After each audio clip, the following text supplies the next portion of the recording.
Oh, bah tu vas jouer au côté. Pourquoi entrer? La fenêtre Nathalie Boye, qui je vois? Je vois les Raïs. Raïs, ouais. Le président Joseph Kabila. En masse. Mais on ne peut pas le faire sans pourtant demander votre avis et quel votre mot à propos. Faites-moi revenir tous mes fils et toutes mes filles. Macron dépose le téléphone. Non, je comme. Ah, je le connais pas, c'est moi qui manque. Je suis le comme. Ah bon? Aucun ainsi que les yeux. Remplissez vos bouches des oignons et que vos bouches se sentent toujours bien. Et quand ils viennent, faites en sorte qu'ils soient toujours vos esclaves. Ne permettez jamais qu'ils vous appellent des égaux, mais dites-leur que vous êtes leur père, ils doivent vous appeler leur père. Le discours est ça. Donc, heureux les pauvres. Mais la Bible ne dit pas ça. Chose, maman Tiffany. Je vous ai toujours dit que les Congolais, c'est le peuple de Dieu. Naïbi musicien mongo ya RDC. Akenda Sango sur le plan international. Aïban. Et puis Kazalaka surveillant qui magiste. Pied gauche. Na bomona na. Alata teni na béré. Batuna ke bon. Yo pendant na carrière na yo na makambu tout. Nani pendant au mona comme idole na yo comme référence pour na yo. Abanga te alobaki bien Simon Kimbangu. Te pon ayebi mutobeta mastoya modèle abongo eza papa boisé quoi. Zambe. Omoni confusion koti. Frère Patrice Ayimba Nzembo. J'ai cherché le monde, je l'ai trouvé dans l'église. Et l'église, je l'ai trouvé dans le monde. Frère Magoso Yaga Zalaka lokola luamba ba chrétien. Akenda Sosola. Nakamwe minge bandime lelo bokeshe nezalite na bapagano na bandime na kolo. Bapagano na bakola bana na nzambe na bakola. Frère Sosola. Abisera yena minijip na kati ya église avant de bossa pasteur mipende no solibana. Bandi balingi kaka mamate eko sepelisa kabango.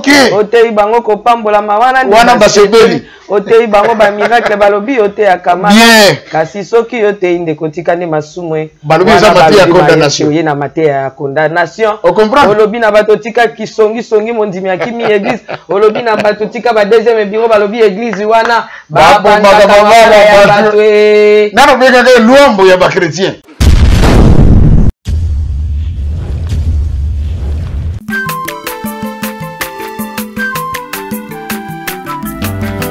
Mwana motote boa kosangai abongwa ni pete boa wangana Nzambe ya le Nazarien le Nazarien le Nazarien le Nazarien bana kitoko koma mukondima atako babakola ke mafuta na musakolima lelo ya yobolingo bateli le Nazarien Lipamboli oyo mona na katempeni mama kandelobi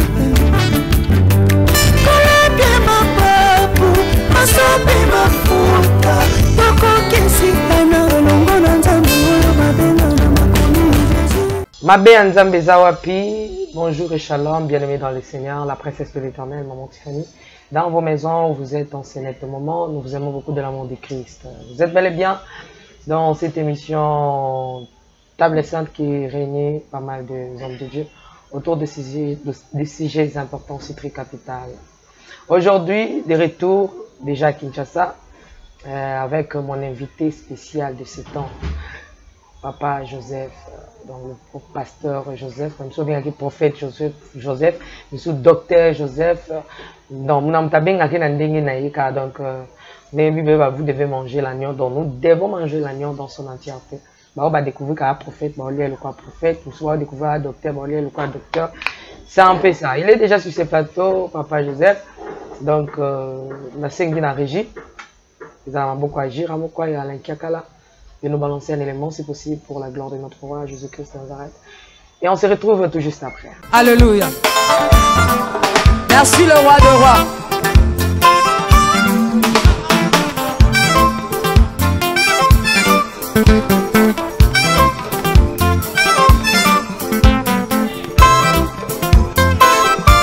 Alléluia.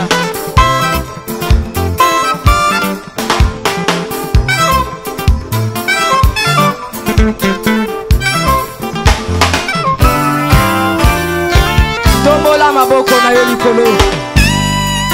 lakisa maboko na yo.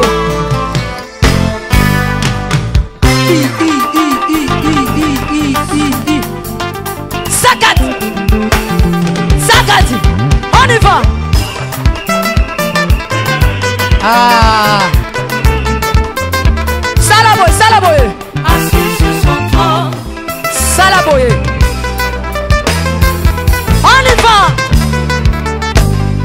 assis sur son trône, Encore, encore, encore. Ah, ah, ah. Afandi na ngwende na ye. son trône, Yesu azaya kofanda. On y va. assis sur son trône, Afandi, afandi, afandi, afandi. assis sur son trône, Fandi saye, fandi saye, fandi saye. Nazo mono te tika Yesu afandi.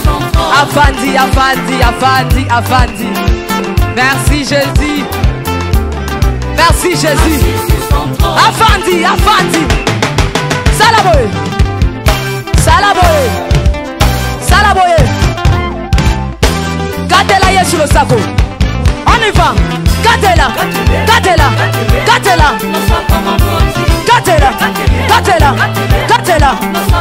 Kaka. Kaka. Yambalo ya taba ministre bakokata. Nazolo bakatela yelo sako. Katela yelo sako. Katela.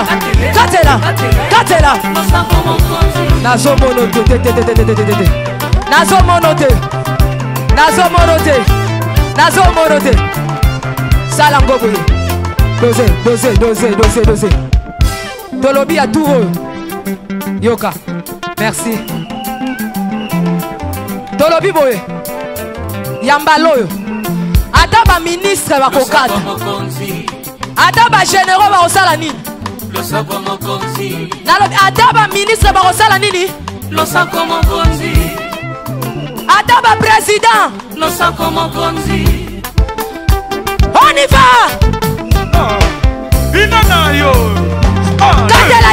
On y va. Ce plateau de Nazaréen TV avec votre maman Tiffany, la princesse de l'Éternel.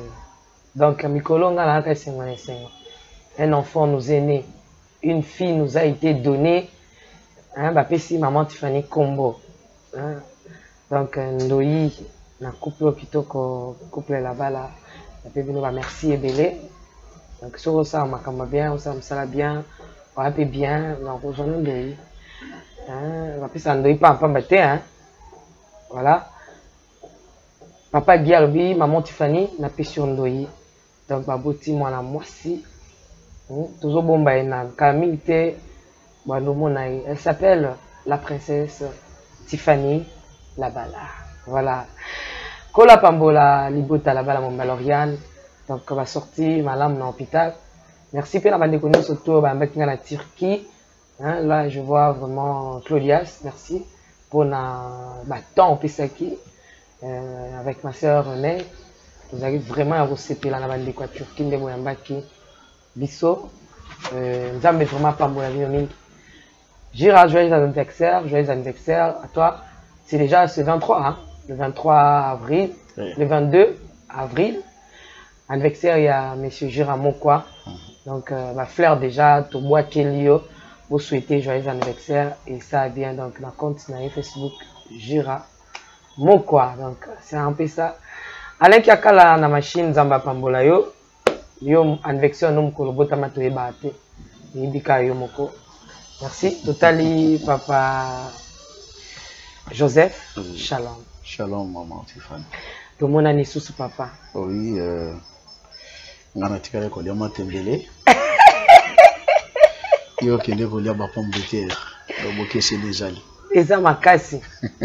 Avant no to na bokese nanga. Yo mto bande mamba bokese. Yo utaki pina na tolo. Ya papa. Oui. Okine nkamba. Exactement. Hein, okine koluka papa. Pour que ozo ebe. Oyo ozo eleki anga. Parce que spiritualité et l'équipe physique hein. Mbala no liango eleka. Même Pierre alobaki. Ni tozo. Alexe qui na likolo ata se bozo. Yo ndo na maloba bo moyi. Hein? Papa, yo te pas mta opesa maloba bo moyi. Oui, c'est vrai.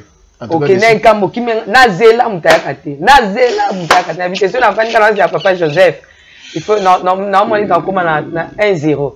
Na ngape na king. Oui. Bon, biso to kene Nkamba. La fête, il y a le 6 avril. Le 6 avril. Clôture, il y a centenaire. Ça a été, hein? Très bien. Comme d'habitude. Hein? En tout cas, c'est rare de voir les kimbanguistes organiser quelque chose qui échoue. Donc, il y a toujours une réussite. Il y avait encore plein de gens. Et le petit baptême que nous avions connu, c'est que vous, les bêtis, on n'a pas pu entrer dans la cité sainte. Parce que moi, comment à premier poste, les a quittés. Et le premier jour, bon, on là, et le second jour, on était logés. Comme je vous ai toujours dit, il y a des maisons hein, construites déjà en Kamba. En tout cas, tu as bien logé dans Ndako Bachoko. Très belle maison. En tout cas, donc, on était là, on a passé de très bons moments. Et je voudrais également profiter de cette occasion répondre un peu dans Bande Komoko Babengaki. Ok.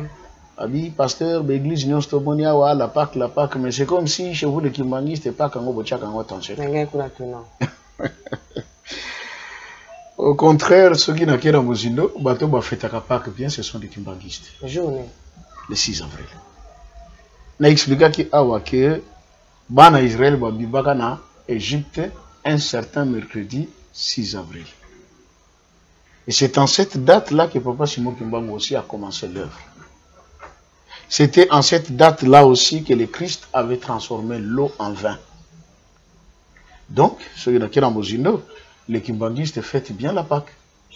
Avant même que Batouba proclame, dans certaines églises, il y a tout les 7, la tour il y a parfois les 9, ainsi de suite. Mais les Kimbanguistes savent que c'était le 6 avril que les enfants d'Israël sont sortis de l'Égypte. Donc la vraie Pâque, parce qu'on appelle ça en hébreu Pessa, qui signifie traverser. Merci beaucoup, papa. Au précédé, mais Pessa nan bandiko ba Hollanda, yombotunga zena bien. La Turquie kuna nazaki bien sauf kabatbabi. Maman tu fais no bomi musala. Bomi yo etie kide no. Ndeto saboé, papa oyi bakibangisa ba mbamba. Donc na kuketa zo mo mpepete na beta tamwa tour ata na sa mai, na beta tour ata na sa zamba. Na zo tamwa mpepe, na beta tour ata na balukata ka awa na mboko ka sima awa na zo mpepete. Oui. En fait bon, to pesi d'abord mbote na bandeko nyonso bazolanda biso à travers le monde. OK. Bandeko na biso musuba bengaki depuis les États-Unis d'Amérique. Ngaka na préciser que na linga penda ko citer te pour commenter que pasteur abeta kamabanga et tout ça c'est pas bon. Moi je fais l'œuvre de Dieu. Okay. Mais bandeko lingomba ya États-Unis mobimba bino nyonso bobengaki to pesi bino. Bana pesa na oli sumute hein papa. Pata la Bible. Okakuna vie pesa mbote na ba Christ ya Corinthe. Oui. Pesa mbote na ba Christ ya nani? Oui. Bokomisi la ngai papa ya nani eki. Eza oli sumute. Bon, eza li sumute mais lelo siko to changeango. Hein? Et ça n'a pas obabenganga. Pasteur, est-ce que moi j'en atteins de la comme $500 comme ça tchakara du banga la prédication. La Bible dit si nous cherchons à plaire aux hommes, nous ne sommes plus serviteurs de Dieu. Eh, batina 500. Oh oui, ils me l'ont dit. Babwa kakeka. Oui, oui. A dit au moins chaque fois atteindre de la kanga $500 pour na bois kakai. Ayebana. Ce que ceux qui n'ont pas de ça on a que à l'encontre des objectifs. Parce que Dieu m'a envoyé pour la parole, avec un message. Je sais que Yenga n'a pas de tombe la batte. Nous avons aussi. Nous avons tout ça, la Bible, l'éternel Dieu des armées. Ok. Mais il y a Zoua, un Dieu jaloux qui n'aime pas partager sa gloire avec quelqu'un d'autre. Parce que c'est notre compagnon dans le travail. C'est lui qui a fait que l'initiative soit mise en place pour Moussa Loïban. La preuve année, il y a beaucoup de travailler. Mokolo Benga Kinga, Naza, na Yanda. Donc je vais atteindre Kamba en quelques mètres. Nakoma na Kamba. Ah, maman Tiffany, c'est bien, mais il serait mieux que vous traitiez avec Papa Douda qui est mon manager. Bon, ça programme. Et imaginez, j'étais rentré, je me rappelle, un samedi, on m'appelle pour dire que lobby, dimanche, Natongo, tous en émission. Donc, on a s'apprêter dimanche, donc voilà pourquoi parfois na soto babon mbote na papa Doudou na mosala o yazo sala tilelo. Même là avant que je ne vienne, tu sonnes dans le téléphone. Il m'attend. Je suis dans un programme de prière dans Vous voyez? Voilà, mais papa, Yozanakin, vous appelez en Kamba. Oui. Bolimbisien, tu as côté la prophétie. Ok. Est-ce que au côté na papa? Si, papa, tu écoutes un peu sur lui.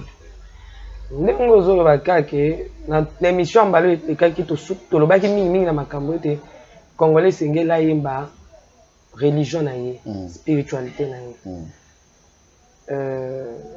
Tango ozozala Kinshasa oke kamba. Est-ce que obete ya papa makambo eza Kinshasa?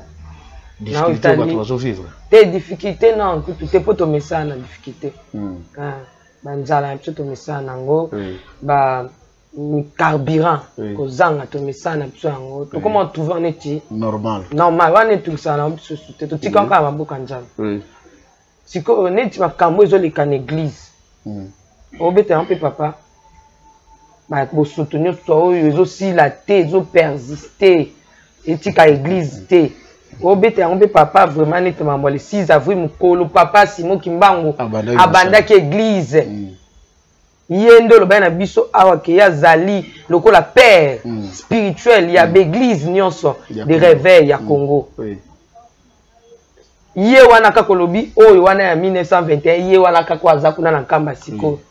Est-ce que yebise so papa Simon te Kinshasa kuna na butanga na komba mutu te na tanga na komba pasteur moko ta sali kambu pota to tangi ba oli ndima bera na ba onte ba no so ba sa mala. Mais biso ba tout au monde na makambo osala ezopengisa bato obike ngiko mo lekila ba paye ba komo te ba pasteur. Au moins pa mutache vidéo na lobby. Trop c'est trop. La Bible me dit, atambola kina nani, ba pasteur, bozo sa biso passe. Ceux qui ont vu Paul, okomona même Moïse, Moïse a Bible, tant abimisa ki bana Israël. Ozomona, bozo même so po ke na biso na désert, na kanate me bo même so de bo boka biso na lubwa. Tout ça na komo ta pa, o ta senti pe na mo pagano so ti bano bavanda na baba o te ya ba pasteur. Il y a une chose maman Tiffany. Je vous ai toujours dit que les Congolais c'est le peuple de Dieu. En réalité, dans le Congo, pas rien à la Canaïti.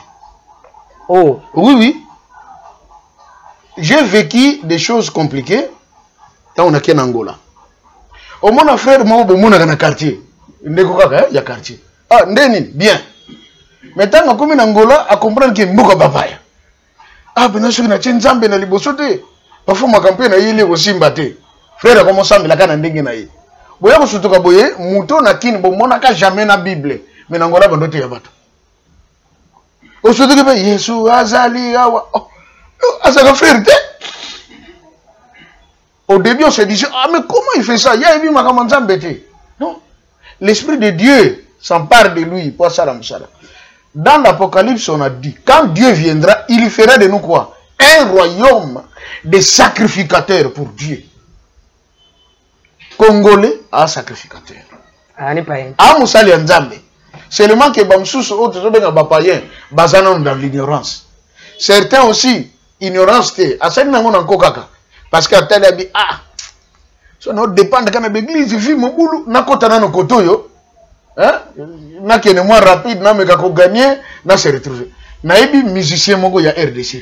Akenda sango sur le plan international. Ayeban. Ebi kazalaka surveillant qui magiste. Pied gauche. Na bomona na. Ala ta teni na béré. Nani? Moko ba mission RDC. Nani wa papa? Te na otanga kombote na boye ba polémique. Attends papier.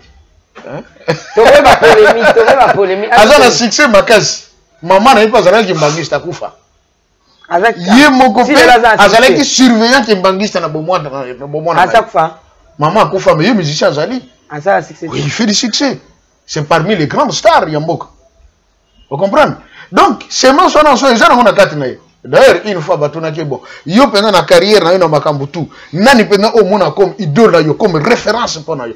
Abangate alo baki bien, Simon Kimbangu. Te pon ayebi mutobeta mastora modèle bon eza papa Wazé quoi. Non, je parle même pas de Wazé quoi.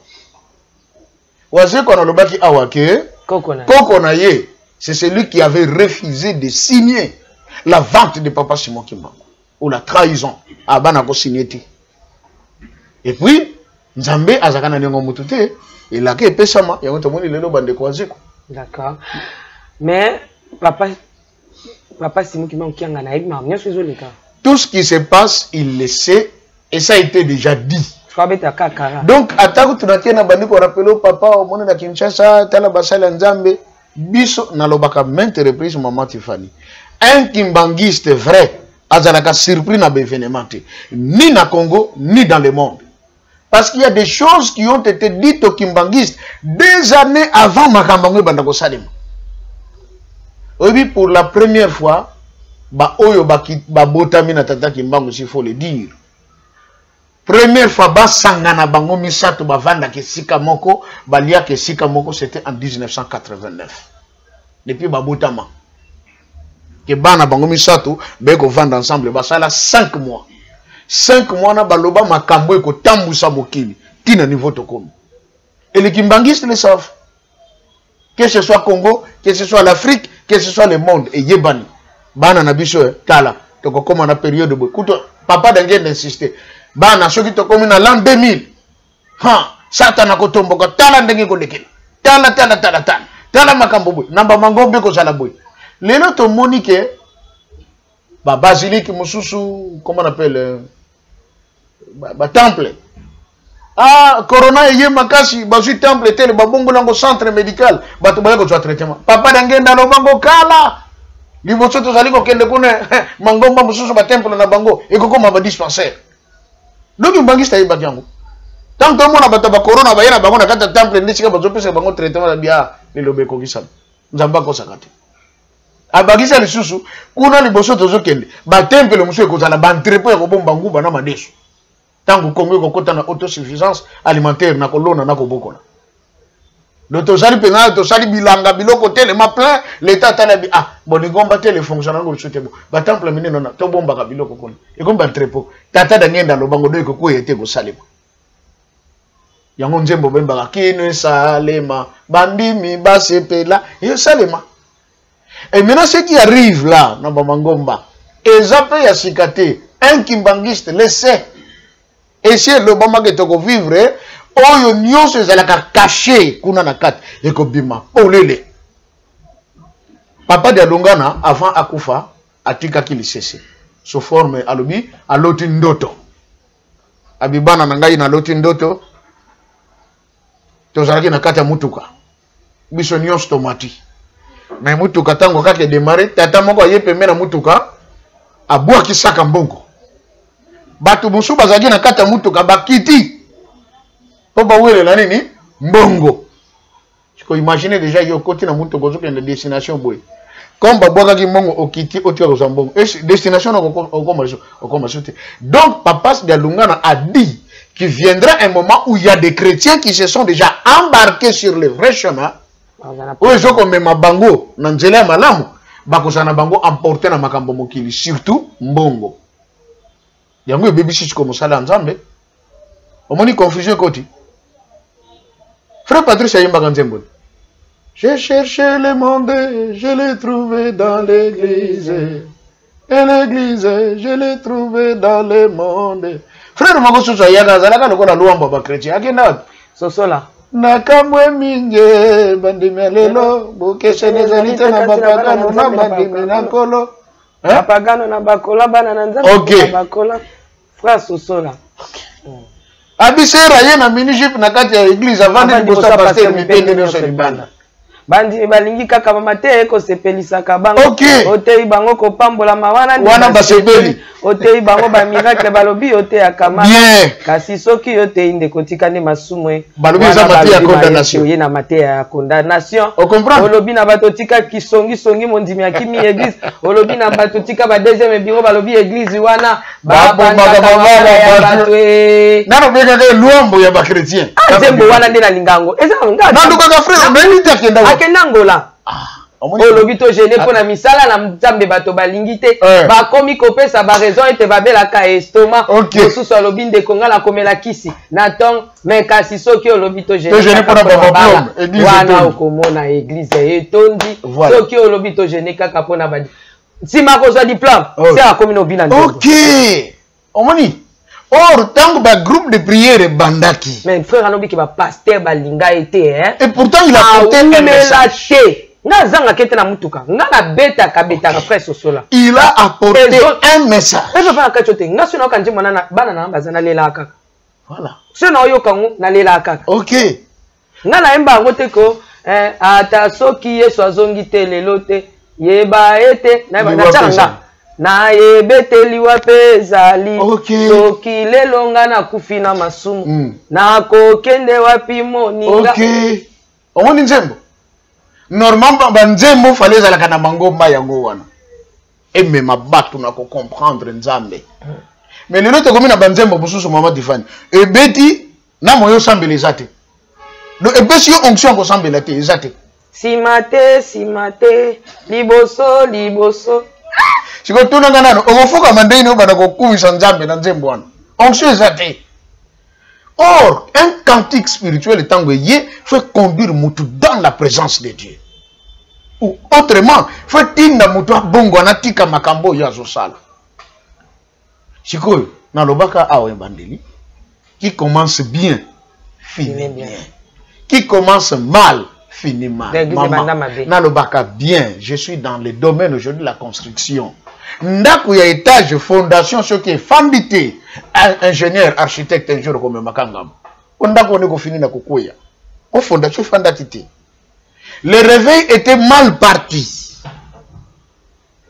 Base nango ezala ki bien te. Yango esali ke siko tango bandi ko kola to kanisi ke elinge bota mbuma ya bien mbuma mabebi. Oh, kasiti. Soki ba payen ba komi côté ya ba pasteur, ba côté ya ba pasteur. Est-ce qu'il appartient à un païen de prêcher le pasteur ou le pasteur prêcher les païens pour que les païens se convertissent?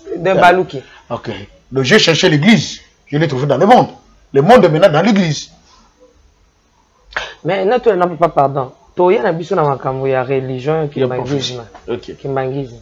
Est-ce que bien on peut na kimbangisme? Aussi beaucoup de na kamo que pasteur na kati église mais aux awana.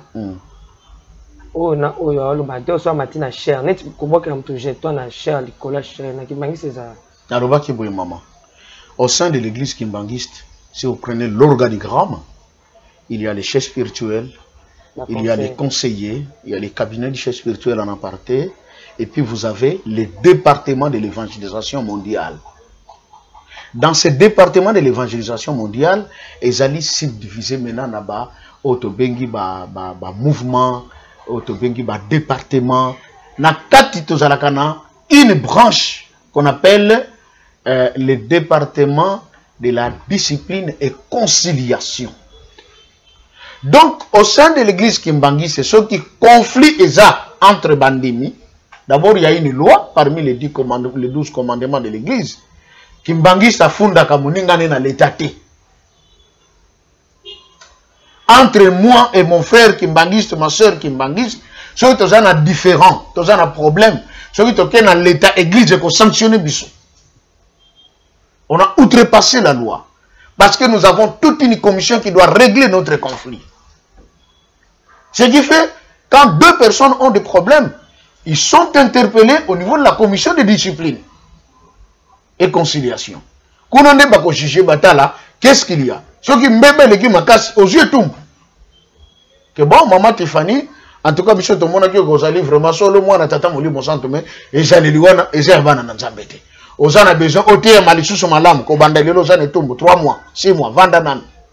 Baté ya yo lisusu. Ceux qui aux yeux tumbu, je l'avais dit au sein de l'église Kimbangis. Oko zongela susu malongi. Bakuli yo okuli lisusu bayambi yo. Comme Saint-Elam, c'est-à-dire maintenant, na telemi lisusu pona zongela mosada ya nzambe. Ce qui fait que bon nombre de conflits sont réglés. Et les gens évitent des conflits pourquoi? A dit que, si on a côté un conflit dans une telle boue, ce que yoka ni comme une commission de discipline, de tout. Moutoumsoussou, les sans-foutistes peuvent le dire. Ah, attends, j'ai tout, mon obéta dans 6 mois, après, na rozonga nangai. Mais papa de Alungana a tiqué la biso, les kebisi. A dit, et tout mon akate à lingomba, et ça le kola moutazoki. Cicatrice, cicatrice. Oui. Tango salimbeba, ozoki. Ma pénisio, et tikio cicatrice. L'obikoration au salimbeba, ozoki. c'est encore une cicatrice. Donc spirituellement, tu peux te mettre devant Dieu, mais rempli de cicatrices. Ça, c'est un récalcitrant. C'est un dangereux. Yangomoni, n'importe quoi, récidiviste. Au salaire qui beba bakangakio. Batikio, à un moment, bakangio, monsieur, c'est trop de récidive pour toi. Ça va pas là, il faut que tu changes. À ceux qui paient l'équipe, comment le cascoyo. Elle est française d'origine congolaise. Elle doit rentrer au Congo. Oui, ceux qui Camerounais, ils ont une équipe à France. Ceux qui ont français. C'est un français. Ceux qui ont dit que Beta Bawaï, Nabawaï. Ok. Et comme français d'origine camerounais. Oui. Bah, comment Zori, c'est l'origine. Mais c'est comme ça. Il y a le bas toujours que un Gaulois noir n'existe pas. Quelle que soit la nationalité, un jour, tu es français d'origine, belge d'origine, espagnol d'origine. Mais papa, pendant que bino voté, toi tu kana nouana, pour batoana, papa pasteur, des bazar batombe, bayo kabam touté. Walinga lo balobi na et donc l'église des réveils comme le kabilanga masango. Bakoyo kate parce qu'il est écrit dans les livres d'Apocalypse que celui qui se suit encore. Davantage. Au monde non? Comme ça le banzambe, il faut nzamba ndirsi rien motema, à continuer sur ce qu'on se suit. Et je crois que c'est dans Timothée, on dit, il est dangereux à ceux qui ont goûté à la gloire céleste. S'ils se perdent de revenir à la vérité. Et puis, danger, ça va prendre côté à pasteur. Hein? Pasteur, ce qu'a pengui. Pasteur, ce qu'a pengui, à l'okaka verser où il va pouiller. Passé. Nanandi kouteni ni mongo boye. Va pasteur mi balé na plateau. Mongo zo maudire moninga sur place. Il dit, non, il est écrit. L'homme quittera son père et sa mère et s'attachera à sa femme. Mais non, on peut avoir 10, 20 femmes. Non, la Bible ne dit pas ça. Tu as l'erreur parce que tu as classe, grand-mère aussi côté. Les adjectifs possessifs. Et Bendani, la plateau, comment finir là-bas, pasteur. Oh, tu es un chien. Oh non, d'ailleurs, tel que tu es là, sois maudit au nom du Seigneur. Oh, mais qu'on a besoin de dire, Hosanna, alléluia. Oh, moi, je suis comme le comment. Kasi bien que tu vis na plateau mais oya mikolo yo ezali modernisation bazo finga na ikola cher oya za cher pe na bois quel muninga o pe na cher bois quel même ata o senti que même ata ba père ya église des réveils a o le kana cher makambo lobako ezana muntu na makolo zo luka place au planifie yango Yesu a azu le kumu côté ni. Et là il faut comprendre hein? Vous savez la chose qu'on appelle la chair. J'aime, tant que tu es sur la makambo, il y a des sika et tout ça, que papa n'a pas dit que la chair. Bravo, hein? Bravo. La chair ressemble à l'arche de l'alliance. La Bible dit quand les enfants d'Israël portaient cette arche, et si ils partaient côté de Mabassanini, télémi. Mais arche, ce n'est pas n'importe qui voyait ça d'ailleurs pour moi, mais maman, bazinya murususu bilamba, batuba monakate.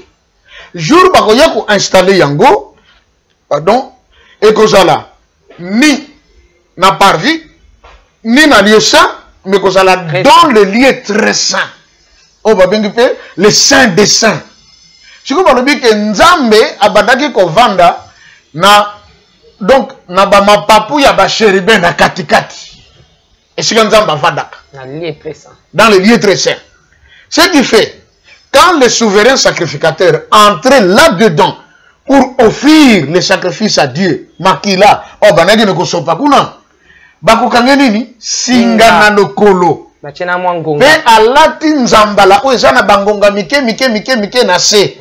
Tamba so ça la service na kati fo ba benda kasinga. O bazali banda ba sacrificateur. Soki ba bendi ya mingisi le kolo. Oyo kuna na kati ngala. Bana bien azana na bomoyi. Akotaki bien, akoti kuna na masumu te nzambe azana ye longo.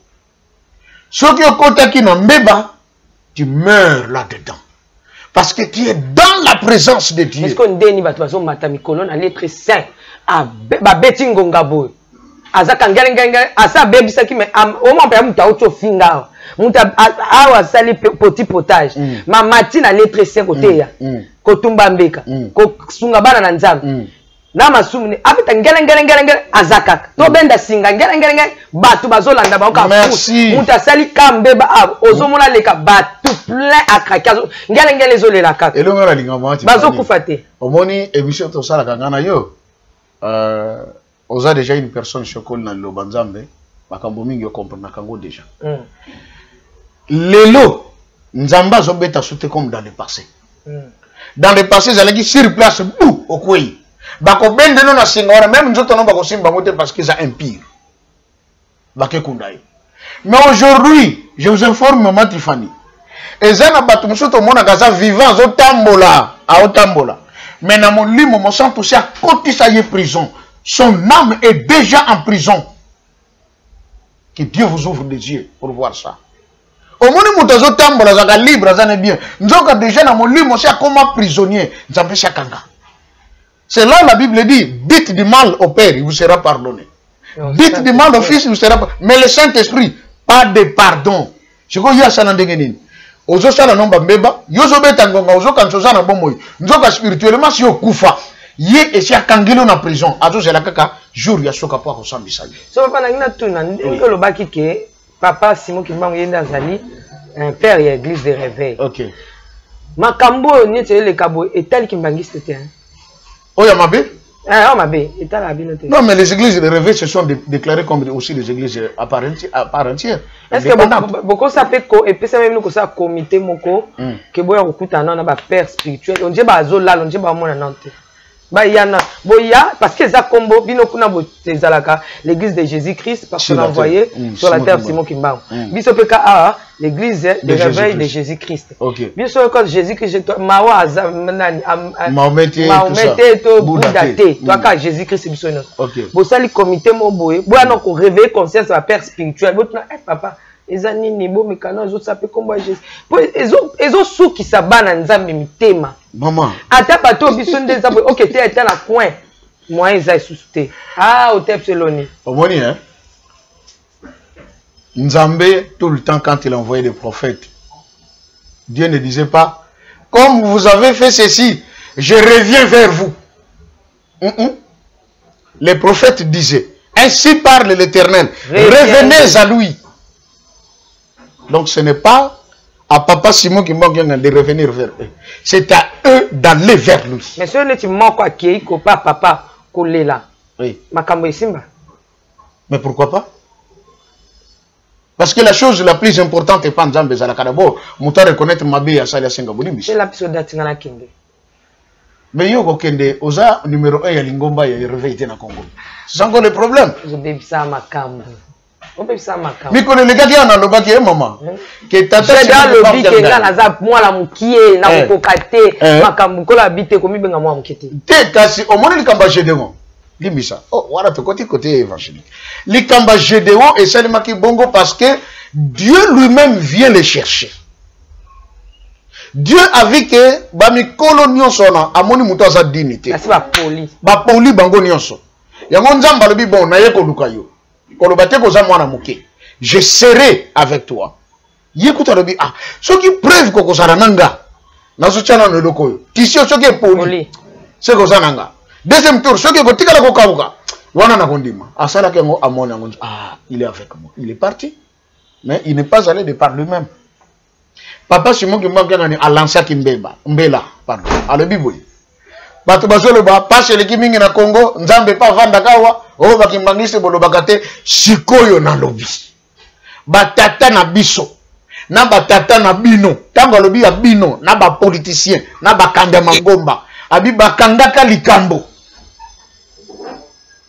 Mais bino bobosanaki makambo oyo batata na biso na batata na bino bakangaki boya soki mikanda na bobungisaki ngai naza nango boya totala na mikanda tozonga na siko tobungelaki po mboke bonga est-ce que bakendeki touti konekisa fête le 6 avril est-ce que mutakendeki en 2017 papa Simon qui manque na lobi ah nazotala passe batu bazo yoka mais nazoloka nani akoya kosenga bolimbisi polikambo bonga mais tant nzamba zoloba nani akoya kosenga bolimbisi lisons la Bible vous verrez que dans l'ancienne alliance ou dans l'ancien temps les gens qui revenaient auprès de Dieu pour que la nation soit guérie c'était les rois et les princes ainsi que les sacrificateurs. Papa Joseph pardon on peut se meminga bon yebi ke tokenda no musika Bible zo ebisa biso. Je crois en Apocalypse, si je ne m'abuse pas, Nzamba Zoluka, Nani akoki kolongola, nani akoki kofungola buku, nani akoki obikisa bato. Non mais voilà. Mais c'est trouvé kana yé mokot. Oui. Pour nzamba teke ya kosenga pardon dans boyo senga ni pardon. Et vu kuna justification. Mutu amtaza ko se justifier, mutu nga kosenga pardon. Ate. Na ide ba okanga mona kata ka posanya ma na ekindi. La resimbi nzamba bi na yé mokoka jalobi a comme même kolela parce que mutu abima teni ba ange ba tout ba beta kara. Oui, mais pourquoi? Parce que wana livre ça na trône ya Nzambe. Cette table est devant le trône de Dieu. Ce qui signifiait déjà ce n'était pas quelque chose réservé aux humains. Non. Son livre combien? Dieu a voulu se révéler pour dire je suis le tout pour vous. Mais awa siko tozana makamba mokili. Barua ya Israël. Totang obito nga Ézéchias mingi. Hein? Ce qui passe hier. Éternel, souviens-toi de moi. Seigneur, souviens-toi de moi. Ézéchias aussi avait prié et tu t'étais souvenu de lui. Aussitôt, Seigneur, tu as augmenté encore la durée de sa vie. 15 ans. Et même Esaïe n'avait pas encore fini de franchir les marches que tu as donné ta parole. Mais qui était Ézéchias? Simple citoyen? C'est le roi d'Israël. Mais si vous parlez du roi, là même, vous partez si loin parce que dernièrement, vous avez réussi le roi du Congo, le président de la République. Azaki na bino na misé, kuna taka ndinga yakika na misa répondre à l'invitation. Beaucoup que ça teka ke kana tike asengi pardon et kende kana ndinga. Baba ozo creuser musika. Koya oyo mokonzi mboka yaki na nkamba azwaki invitation de la part de l'église et du chef spirituel pour na koya ko participer na programme ya inauguration ya musée Papa Simon Kimbangu. Étant chef de l'État, l'honneur lui a été octroyé. Il y a kata riban, il y a ouverture, il y a musée. Mais ce que Dieu a dit, Abimboke baby et Koufi, nani yako senga bolimbisi. Tinjamba bomu luka mutu akoyako senga bolimbisi. Parce qu'il n'a pas vu parmi nos dirigeants, les gens prendre le courage à kolobakeno, to sali meba. Maman Tiffany, je le dis et je le répète. Le Congo appartient à Tata Simon Kimbangu. C'est sa maison. C'est lui qui a tout fait pour que nous soyons libres. Hier, nous étions des esclaves de Belges. Mon singe, mon sendi, ma cape. Lui a fait que tout comme ma batou. C'est lui et toute sa maison qui ont tout fait jusqu'à Kofuta. 50 000 francs belges, francs belges de l'époque, pour que caution foutama na gouvernement belge, tous à la libre. Papa d'Angenda Lobaki, Tata Kangi Mpuku, mais era Koliang Bongekoki, Bakabelie Mokila, Mokondo. Et pourtant, il y a un Tata Mpuku. Pourquoi beaucoup pêcher le coloté, beaucoup pêcher Mokondo? Lelo, je le dis et je le répète. Tata Simon Kimbangu, Kiangan, Nkamba, sa ville sainte, est considéré comme une cité d'un grand féticheur. Et lui-même, Papa Simon, comme un grand féticheur. Quand ça ne marche pas, n'a pas naïe, n'a pas flatté, n'a pas et tout ça, à côté ça va ici quand il y a côté les mains. Ceux qui m'ont joué de site à côté les mains, à bon sens, Simon Kimbangu, Kiangan. N'a pas ça qu'il ça, papa a fait ça qu'il le CCA. Il y a moi, qui aveugle, et puis, perclus de pied. Fukama, et ceux qui fanda, afandi. Tellement, tellement. Fongolo, mais ça fongoli. Papa est gotona, c'est qu'on est. Ça va, ça fanda, fanda les choses. Tu le bâtis, tu le fanda. Mais nous ne voulons plus la démagogie. Que les gens comprennent la volonté de Dieu. Qu'ils comprennent la volonté de Dieu. Mais ce qu'il doit faire, Bolimbis, que Mboka Nabiso est tellement, Makabwe Vanda, très bien. Deux classes politiques. Deux classes, pardon, j'allais dire. Premièrement, la classe politique. Religion. Deuxièmement, la classe religieuse. Donc, il faut où t'as Nabakan. Nabakongo Balobakaboy. Vos moana boué kensuki zantu. Tumbu kwa seye ngudi. Soki moana nandako ateli suki ya moto. Et tout le monde est tata na maman. On est responsable. C'est quand on lit à bientôt. On lit à bientôt. Ceux qui va Congolais, bazoyoka passe la politique et la religion. Mais papa, to tika na Congo vanda kimape. Oui. To katana poto. Ok. Po bitumba o eza ya génération o ezali bitumba maloba papa Simon Kimbangu atikela kibiso moto mwindo akozonga na esika na ye. Oui. Moto mondele akozonga na esika na ye. Oui. Bientôt élection en France hein. Oui, toujours dans. Non, bah ça qui premier tour. Premier tour. Parce qu'il y a deuxième tour. Ils allaient M. Macron et Mme Le Pen. Le Pen. Oui.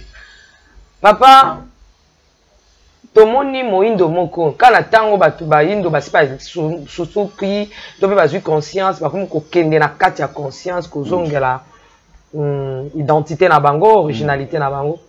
Même so baba ko zonga mais tomoni muto moindo. Oya ko sala na politicien moko na M. Zemmour. Azoloba ki azoloba lokwa ndeyende mundele na landa ki bozonga na mboka na bino bozotondisa France. Comment on apprécie? Non, moto mwindo wana faut comprendre Azali fils d'émigré. C'est-à-dire Azali fils d'esclave. Hein? Ça signifie quoi? Mouta utaki en Afrique à Kena Poto comme immigré, il y a différent. O wana baboti na ye ezali ba oyo bateka maka awa na kala bakenda lokola ba wumbu na ba Guadeloupe na ba Martinique sikoyo nine lekaka bandeko na biso wana ya Guadeloupe ya Martinique et puis partout o ba uta na Afrique bakenda kuna balingaka ba africain te o bakekuna balobaka boye soki ba koko na bango bakenda koyoka pasi parce que ba o batikala awa bango ne batekaka bango conflit moko ezalaka wana sikoyo bango ba se considéraka lisusu ba africain penza te na lobi te ke bango nyonso exception ezalaka toujours mais la majeure partie na bango ba mikomisa mindele na poso moyindo bazo considérer le pays comme la Martinique, la Guadeloupe comme ba mboka penza o ya bango. Pour bakoko na bango bavanda kinde kuna. Siko tangu ba moni Sénégalais, Congolais, Guinéens, ce Guinéens, à que France pour eux, c'est un encombrement. Il fallait pas ya awa. Bilo ko za awa biso ne photo liaka na ba mindele to vanda na bango parce que bango na biso o za mabele na biso. Bilo ko za bapaya. Nende ko na auti na classe wana. Pour dire, ils doivent rentrer chez eux. Parce qu'on doit quand même revoir un peu la condition d'immigration. On ne peut pas donner l'accès à tous les Africains, parce que quand ils viennent ici, ils prennent notre place. Et du coup, nous, on se retrouve des chômeurs, et c'est eux qui sont en train de prendre notre place. Vous voyez? Azali, Mundele Ndombe.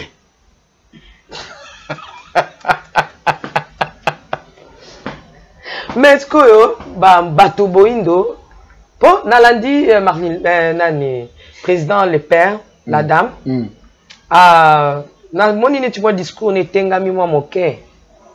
Mbala si mazaki na ba discours oyo etala ki purement azaki nationaliste, raciste, azo protéger mboka na pe na bato mboka. Mais tango à comprendre, c'est l'analyse na ngai que monsieur Macron a gagné l'élection mingi na ba émigré. Ba immigré, ba mwindo. Mais na moni comment on dit Marine Le Pen. Marine Le Pen.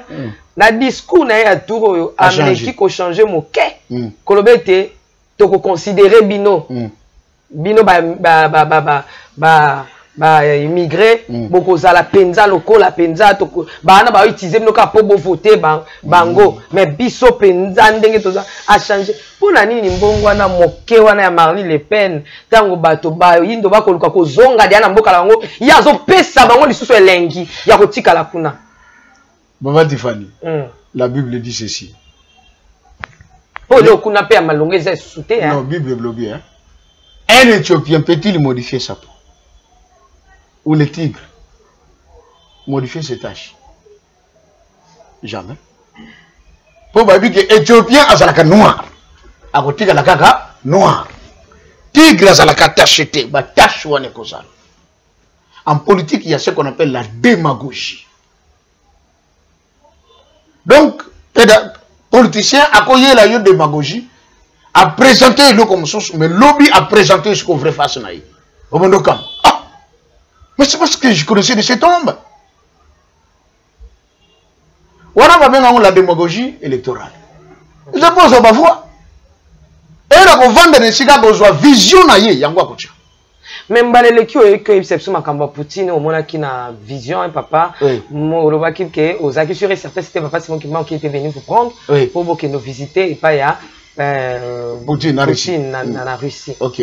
Mais mbala oyo face na biso face à face il y a Macron Marly Le Pen ozo mona ngona lisuni ni pamba te Macron azali muto moko ya keba pona monde je peux dire azabato bazondima makambu ya pédophilie makambu ya homosexualité yaza na ngambo wana ya mais Marly Le Pen ye pona ye kaka racisme nde azana yango mais na makambu wana eza mo avantagé est-ce que penza na liso ya spiritualité papa to kota na pa to kota na makambu minde pa matini nde pe bakota makambu na biso tant ba élection na biso ko banda a na 2023 ba kota yango na makasi biso mena to kota na mpe ya bango. Merci nana fongolelo ko moko moke hein bandeko si na yebisa makambo même na groupe na sala le kimbangisme marche na sina posta message je le répète pour na ba obazwa ka chance ya koyo kangote. C'était je crois en juillet de l'année passée ce qui n'a beau sanité. J'avais eu un message, un songe très long, très clair. Non, c'était pas en juillet, en janvier. C'était en janvier. Na makamba ba corona et tout. Nandoto et salimaki lokola oyo na kendeki na Russie. Quelqu'un vient, Joseph, je dis oui. Bongama tozo kende sika moko ke lokotala makambo zo de kakuna. Na bongami wou. Na soto kanakata muto toza na Champs-Élysées. Na soto ah mais si c'est les Champs-Élysées. Ah je dis oui, nous sommes en France. Ouh. To comme na Matignon. Et c'est que ça bureau nani premier ministre to koti. À l'époque, c'était je crois M. Jean-Philippe Moulaï qui était le premier ministre avant de nommer Jean Castex. To koti na bureau. Je regarde le premier ministre. Maintenant, il est commis, Mouto Eki Kozwanga Meminga, Atika Libanda na Kotinga Moko. Tant on a frappé, la porte, a bien entré, na Fungoli, Natala, c'était lui atterri. Oh, monsieur Joseph, vous êtes là? Je dis oui, je suis là. Le Salimbote. Mettez-vous s'il vous plaît. Table Nezalaki, avant de Mopansi. Abinanga, attendez, bientôt la réunion va commencer, mais il y a deux autres que nous attendons. Je dis ah bon? On a vendu dans une banane et on a là au Bagoya. N'a pas de bande, wa, bah girofard. Ah, bah tu vas jouer au côté. Pourquoi entrer? La fenêtre Nathalie Boye, qui je vois? Je vois les Raïs. Raïs, ouais. Le président Joseph Kabila. Kuna. Na suite naïe. Si on a un autre, on a un autre, on a dit oh. Bon, bah français, on va le dire que réunion ça. Mais non, on a vu son Moutaza président. C'est M. Félix Antoine Tshisekedi Tshilombo. Parce que nous avons ici, M. Kabila. C'est qu'on a joué comme. Bon, peut-être qu'on va en qualité d'invité, il doit avoir une situation bon. Aïebe a toqué la porte. Le premier ministre qui dit ouvrez, entrez. Entrez, excellence. Alors, baga, excellence. Nathan Aboye, M. Kabila qui entre avec son parsec. Bamsousou, Batikali Nakati à salle d'attente. A présenté Pekiti, tu peux s'en imboter, il n'est pas fadi. Après, le Premier ministre a dit sous M. Kabila. Ah, non, bientôt nous allons commencer, mais nous attendons, Excellence, Monsieur le Président. Ça n'a pas traîné, Girofard les bandas, M. Macron arrive. Dans l'Obango, dans le groupe, ça y est là. Ceux qui ont fouillé, ils ont un message, na poste quand. Tangoye à côté, à Fandi. Pardon, à Fandi. Ah, bon, je vous ai fait appel. Parce que je voudrais qu'on essaye un peu de s'entretenir sur la situation qui prévaut actuellement ici en France. Depuis un certain moment, il y a eu le déclenchement de l'épidémie. Mais nous venons de constater que nos compatriotes meurent en grand nombre. Mais pourtant, les Africains essaient de résister. Et surtout, les jeunes et tout ça, bon, la maladie est là, mais du moins les Africains ne meurent pas en grand nombre. Ah, ah bon? Ah, donc les Français meurent beaucoup. C'est terrible. Regardez, Tant que le regardez, à bendi rideau, il y a fenêtre. Et à bendi rideau, fenêtre, Nathalie, dans le banda, je vis des corps qui jonchaient de riz. C'est quoi, la police, ils ont le cas, ils ont boaka, bah, sac moko en sachet, et ça qui n'a pas de tirette, il y a milaï, bah, boaka. Il était, monsieur, ils ont le cas, bah, ça n'a pas rato moko minene, bah, ça tombe la bakor, koko, ça n'a pas de sachet, n'a pas de tirette. Asinga, Abina Bisso, vous voyez, on a fait tous ces sacs pour éviter qu'il y ait prolifération de mouches dans toutes nos villes, parce qu'il y a tellement de corps qui traînent partout, ça et là.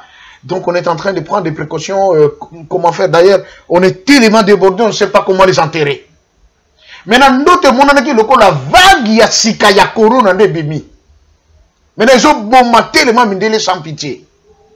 Ah, je dis, ah mon Dieu, parce qu'on fait belé bouillir. Même M. Macron qui reprenait, qui dit, mais curieusement, les Noirs ne meurent pas ceux. Alors, au lieu que l'humanité tout entière soit décimée, on a pris une résolution de renvoyer les Africains chez eux. Mais beaucoup plus ceux qui sont en ordre, qui ont leur papier.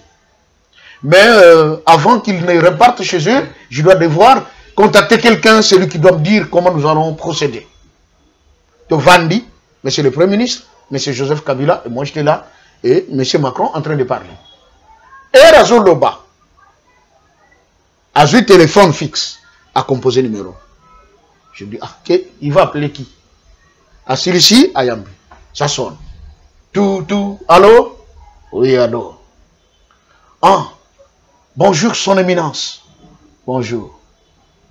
Et je vous appelle au sujet de vos fils et filles africaines. En réalité, nous sommes arrivés sur le point de les renvoyer en Afrique pour essayer de préserver la race humaine, parce qu'ici, nous sommes en train de mourir en masse. Mais on ne peut pas le faire sans pourtant demander votre avis et quel votre mot à propos. Non mais tu éminence nan yazoben. Tamba bandi ko loba. Je n'ai qui voit, il y a papa Simon qui m'a gagné. Abi, hein, j'attendais ça depuis longtemps. Maintenant, comme c'est le temps, renvoyez-moi mes fils et filles. Mais à la seule condition. Et je ne veux pas entendre qu'il y a eu mort d'homme. Macron qui répond. Éminence, rassurez-vous, nous avions pris toutes les dispositions pour éviter qu'une situation comme celle-là nous arrive ou leur arrive. Abi, d'accord, faites-moi revenir tous mes fils et toutes mes filles. Macron dépose le téléphone. Non, je comme ah bon? Et du coup, pendant qu'on était dans le bureau, M. Macron qui est à tous les Premier ministre, quelles sont les précautions que vous avez prises? Le Premier ministre qui dit ceci, nous avions donné des instructions à la BAC. La BAC, c'est-à-dire Brigade anticriminelle. Il y a la police. Abi, nous avons donné des instructions à la BAC de veiller sur cette situation pour qu'il n'y ait pas de dérapage. Et que les choses se passent dans la paix. Pour que tous les Africains rentrent chez eux. Et les autres immigrés qui sont dans notre pays doivent également rentrer dans leurs pays respectifs. Toyo Kanalibanda, camion et Télémi, Moutabimi, à côté de la salle. C'était Madame Marine Le Pen. Azo gangue la président Macron. Maintenant, moi je dis, oh, mais cette dame, comment elle peut se donner la peine à gangue la présidente de la République? Mais où est-ce que il y a gangue là, je vous avais dit de prendre toutes les précautions qu'il fallait pour renvoyer tout le monde chez eux, afin d'éviter tous ces drames. Vous ne m'avez pas écouté, et voilà là où nous en sommes. Maintenant, ce qui me dépassait, c'est de voir comment cette dame avait le pouvoir de gronder sur le président. Et du coup, tant qu'il y a Zogangawana, moi je suis dans le qu'est-ce que c'est, on entend dehors. La police n'a pas mégaphone. Allô, tout le monde, tous les Africains, les immigrés, vous qui êtes venus d'autres pays, attendez, mais la priorité est d'abord accordée aux Africains. Tous les Africains, vous avez deux directions, vous devez vous rendre. Soit à l'aéroport Roissy de Gaulle, si vous êtes proche de là, ou alors à la gare du Nord. Ah, la gare du Nord, j'entends parler, je dois aller voir ça. Je suis sorti du bureau, la gare du Nord. La gare du Nord. Quand je suis sorti, je vais constater Les Africains, bah noirs surtout en général, bazo kende n'a pas deux directions. Mamsou bazo de Kaboye. Et vous allez où? Ah non, on est proche de l'aéroport Roissy de Gaulle. Ah c'est bien. Et vous? Ah non, on se dirige à la gare du Nord. Alors on a bandit qu'on a bateau bakendeki la gare du Nord. Qu'est-ce que je vais constater? Les Ouest africains, bah Maliens, bah Sénégalais, tout ça. Au moins on papa mais avec 2-3 femmes, n'a pas liboso. Bah sac na bango, bah sakanango, et ça bah rafio, il y a rouge blanc, na noir blanc, bah tega mingo. Ne batte babilo qu'on a bango. Je dis, oh, comment ça? N'avez du policier mon monsieur le policier, oui. Mais je vois ici nos frères ouest-africains avec 2-3 femmes. Vous avez toléré la polygamie en France? Ceci est lié à leur religion. Et la France ne pouvait rien contre cela. Nous leur avons permis d'avoir leurs femmes comme cela se passe dans leur religion. Et comme le temps est arrivé, ils doivent repartir avec leurs épouses. Je dis, ah, ça c'est très bien. Ça c'est très bien. Et toi là, pas là-bas, viens ici, avec les enfants, parce que comme ça là, toi, ici. Attention là, tu vas te perdre, par ici. Donc comme la gare du Nord, j'arrive, je vois, il faut qu'on quitte. Moi, l'escalier, côté nous sommes passés, le l'ascenseur, train, et ça n'a sekuna, le la cave. Les bateaux qui étaient côté na train. Bango tout, bateau qui est na bango wapi, na l'aéroport. Là, à la gare, je vais constater 2 groupes. Yabat. Ceux qui bateau, monsieur, vous êtes d'où? Moi, je suis angolais. Qu'est-ce qu'il éprouve? Alexis passeport. Ah oui, angolais. Allez de l'autre côté. Ou bien Alexis carte. Ah, allez de. Toi c'est qui? Congolais. Toi c'est qui? Gabonais. Toi c'est qui? Sénégalais. Ba noir o ba no zanga mikanda. Bazo tia bango pe côté moussous. Ma vie. Oh. Oui, oh ba zanga mikanda. C'est quoi bazo tia bango boy? Ah, bazo vol spécial. Je m'adresse encore à un policier. Monsieur le policier, oui. Mais pourquoi vous mettez les autres qui n'ont pas de papiers de l'autre côté? Ah oui, mais parce que ceux-là sont des problématiques. Je le dis pour éveiller la conscience avant de Kobakolanda Bissou. Ah bien, ceux-là sont des problématiques. Parce que quelqu'un pourra nous dire qu'il était venu, par exemple, de la RDC chez vous, mais il n'a aucun document qui prouve qu'il était venu de la RDC.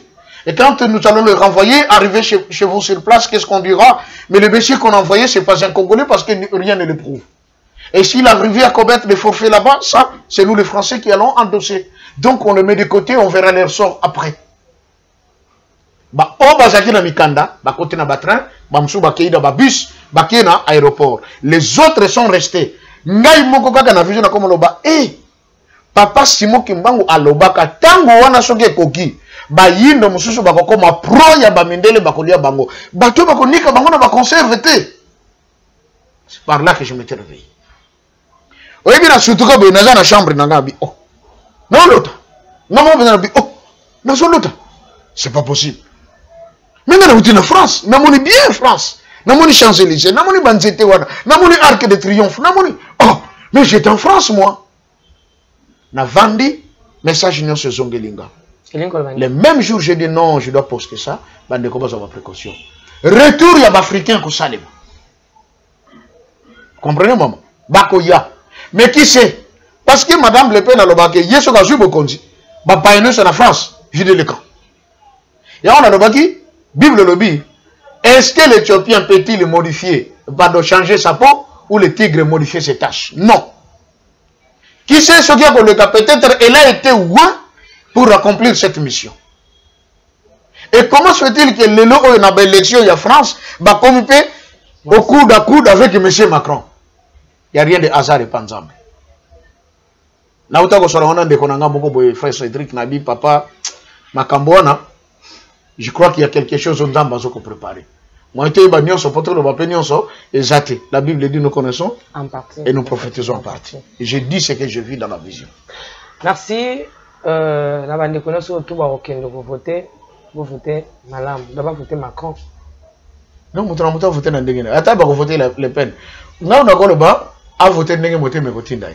Parce que peut-être ceux qui Le Pen a régi à Kokoksali Kambo Oyo, Bato Baselak. Ce qui peut Macron tout dépend de Dieu, mais seulement que tant autocomi, tata modi mon centre albaki, tango tozali ezali tango na biso. Merci to koti na émission na biso prophétie ya papa Simon Kimbangu. Merci beaucoup. À vous. Bande kono zelango mingi.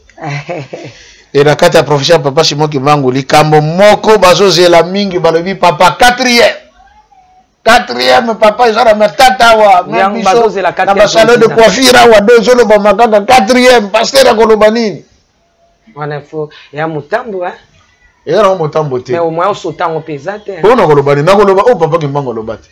Là, on a qui je ne suis qu'un simple envoyé. Ngapé dans zakana ba question, on a nga ko tuna papa simu kimba. Merci. Mais quand le kito banda qui déjà généalogie. Ni to benga kiango hein. Ali kamba tata Simon. Dans Genèse. Genèse na ye. Ndenge makambe bandelaki na le 10 septembre on attend azoloba. Professeur Kenda Sango Mokil Mobimba. Peto lobaki ke alobaki tokozala tokoleka 3 phases. Phase à liboso. Ezali phase ya acquisition de l'indépendance. Ya ba pays africain. Deuxième phase ekozala ba konzi oyo bako régner en Afrique après ba indépendance. Tata Kimbanga lobaki ils vont travailler au bénéfice de l'homme blanc.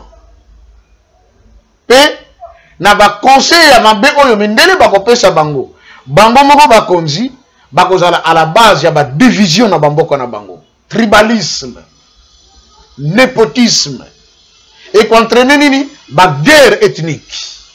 Bato wana ko bundana bango na bango. Makambona est-ce que tokolukango? Parce que tozo vivre ngo. Indépendance il y a années 60 et yebani.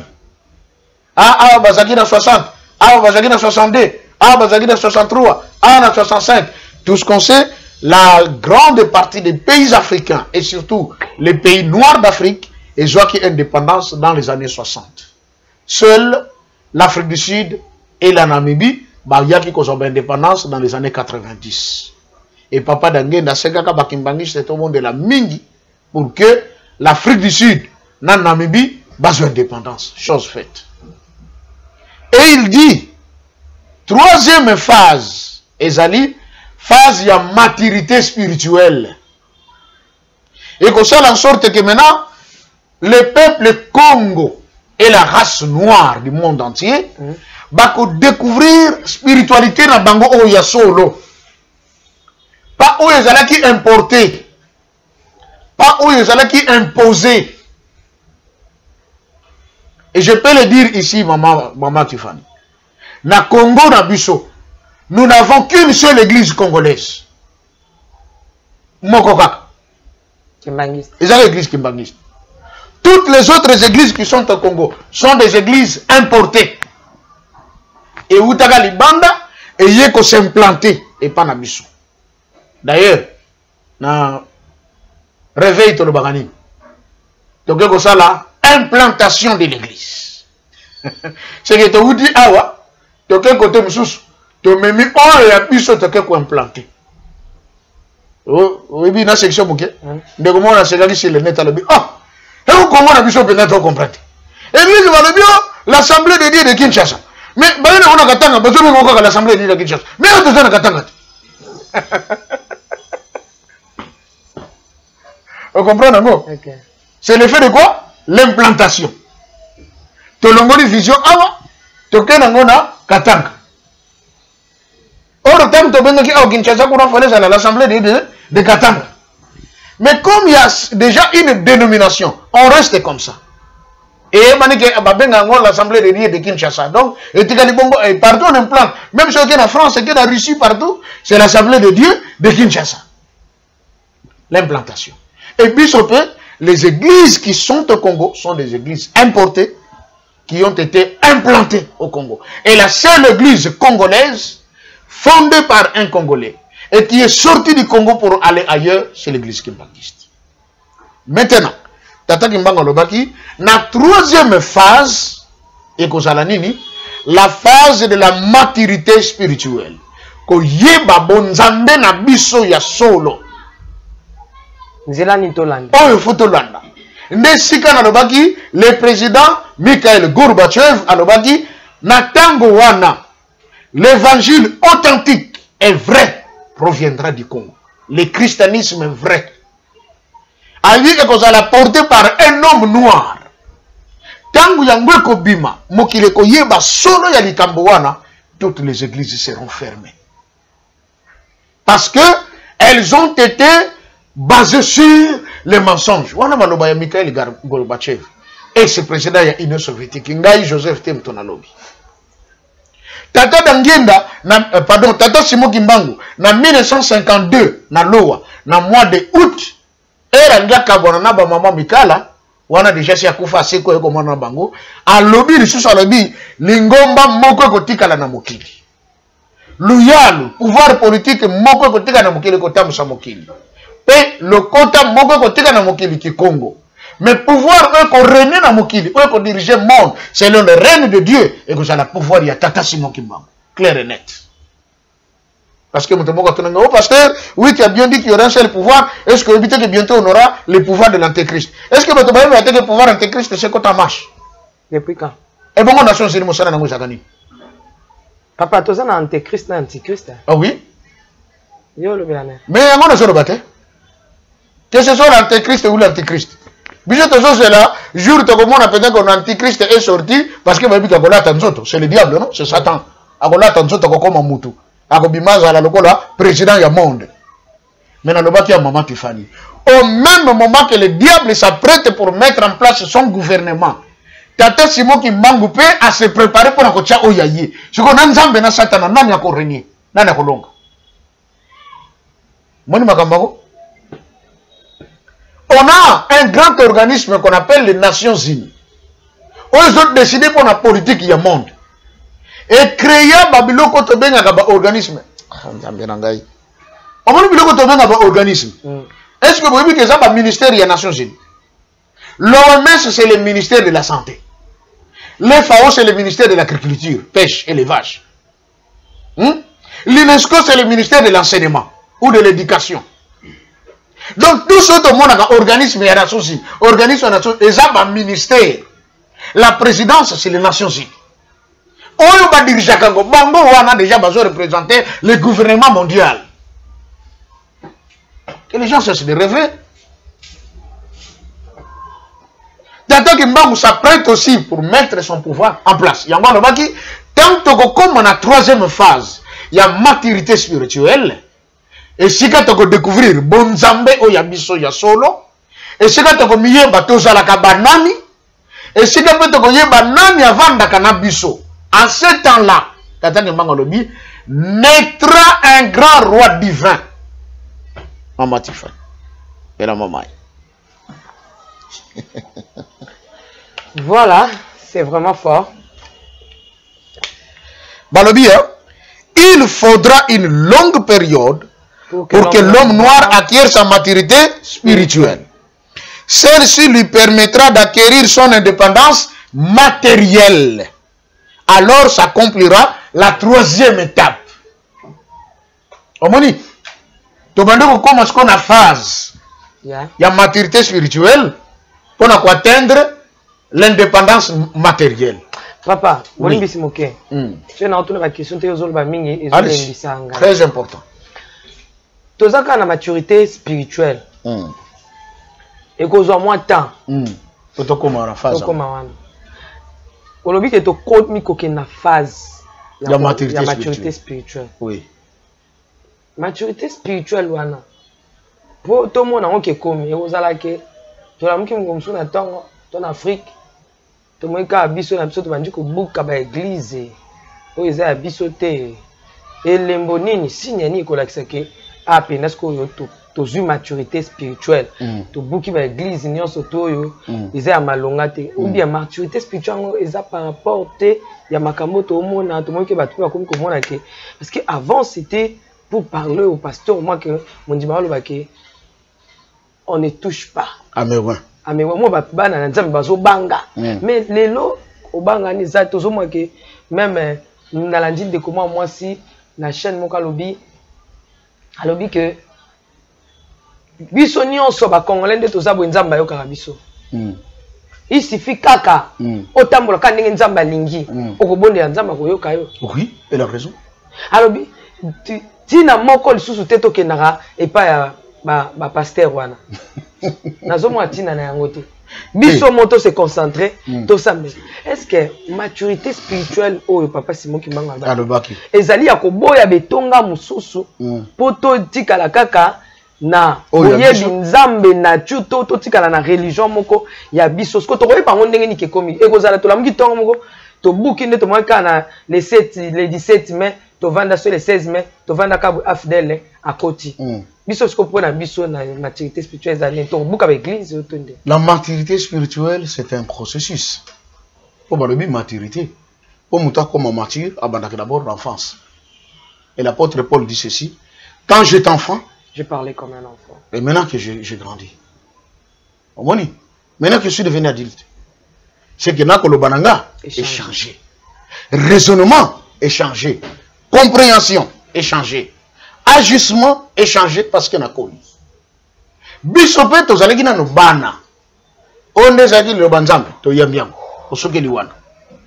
O discuter te, o gotuna te, o fouiller te. Amen. Mais à un moment de notre vie, non, on doit aussi scripter. Bisope to yeba, de quoi il s'agit? On parle de quoi? De côté. Mais petit à petit, maman Tiffany, ce n'est qu'à Kinshasa où les gens rêvent encore. Hein?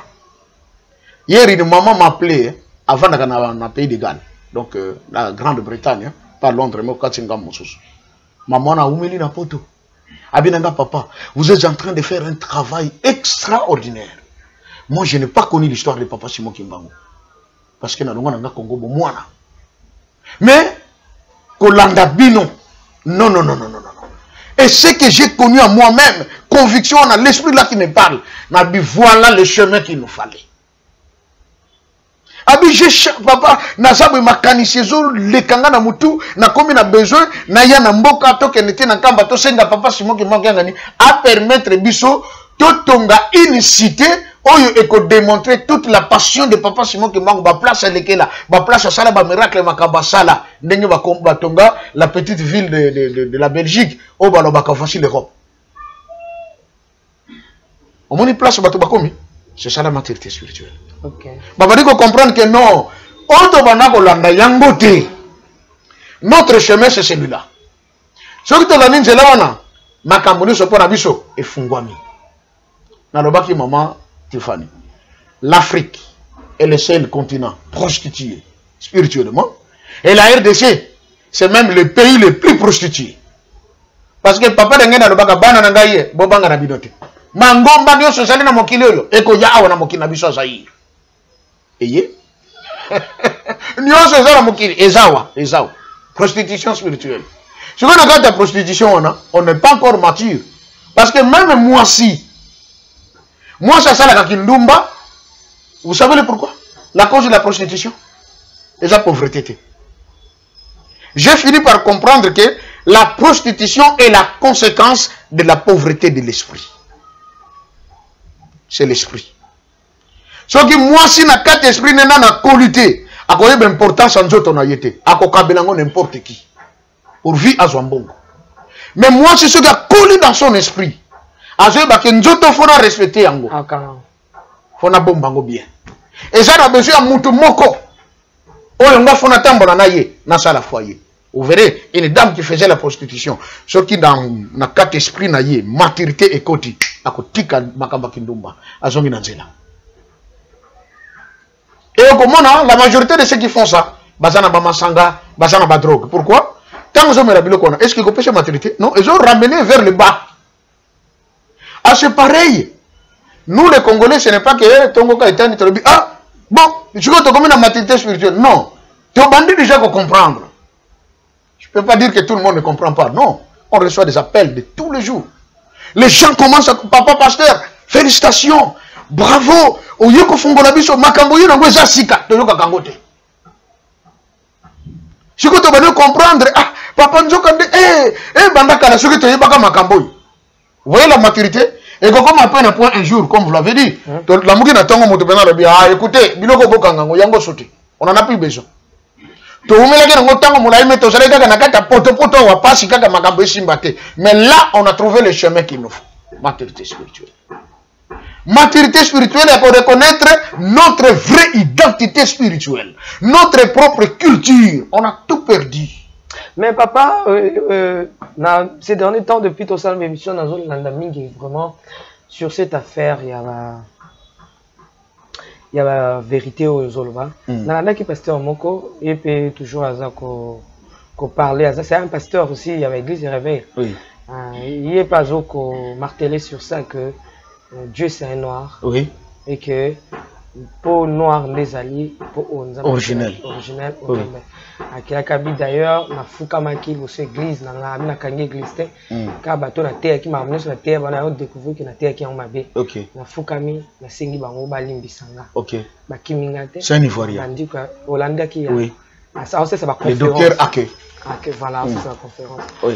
Et puis moi comme tous Nalanda qui est. Et j'insiste encore qu'il ait des messages du frère Branham. Ok. C'est Faster là. Vous comprenez? T'as le niveau de con. Au moins une maturité spirituelle. Pourquoi bah, noir Parce que nous sommes arrivés à cette étape.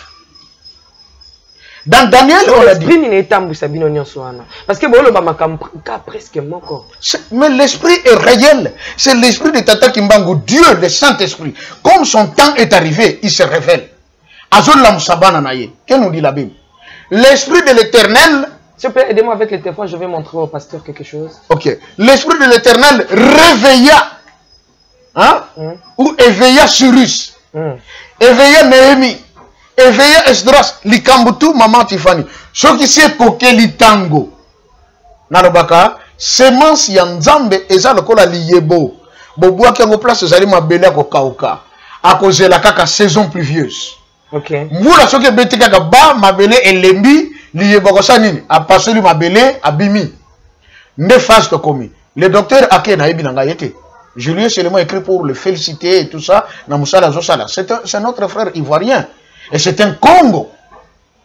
Ok. Et il a même dit que nous sommes nous les Bantous les vrais Israélites. Vous comprenez? On est allé retrouver la tribu de Dan, une bonne partie dans la Côte d'Ivoire. Yango eloko na ngina like ça yo moko ya balandi na biso Francis Moulio donc je sali abi maman Tiffany na baxé noka ba donné. OK. Tant papa Joseph Azoloba bozo samsa tozo landa pe tozo sa ba recherche biso pe. OK. A découvrir émission Oyo.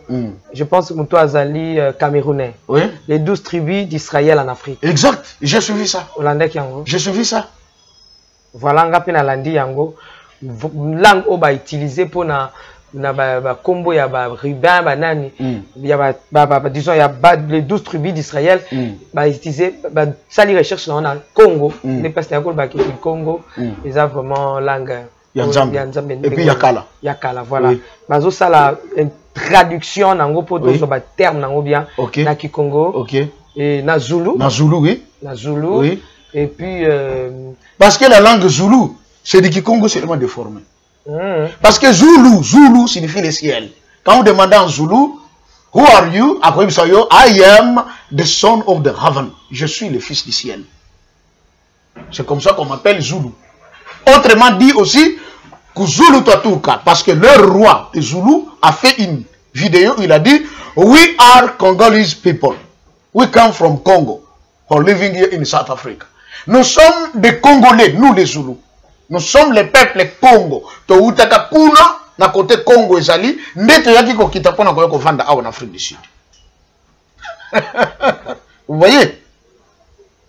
Voilà les Israélites qu'on appelle en bon terme les Isolélés. Je t'ai choisi. Nalobaki a papa d'Engen dans 7 ans donne naissance à un fils.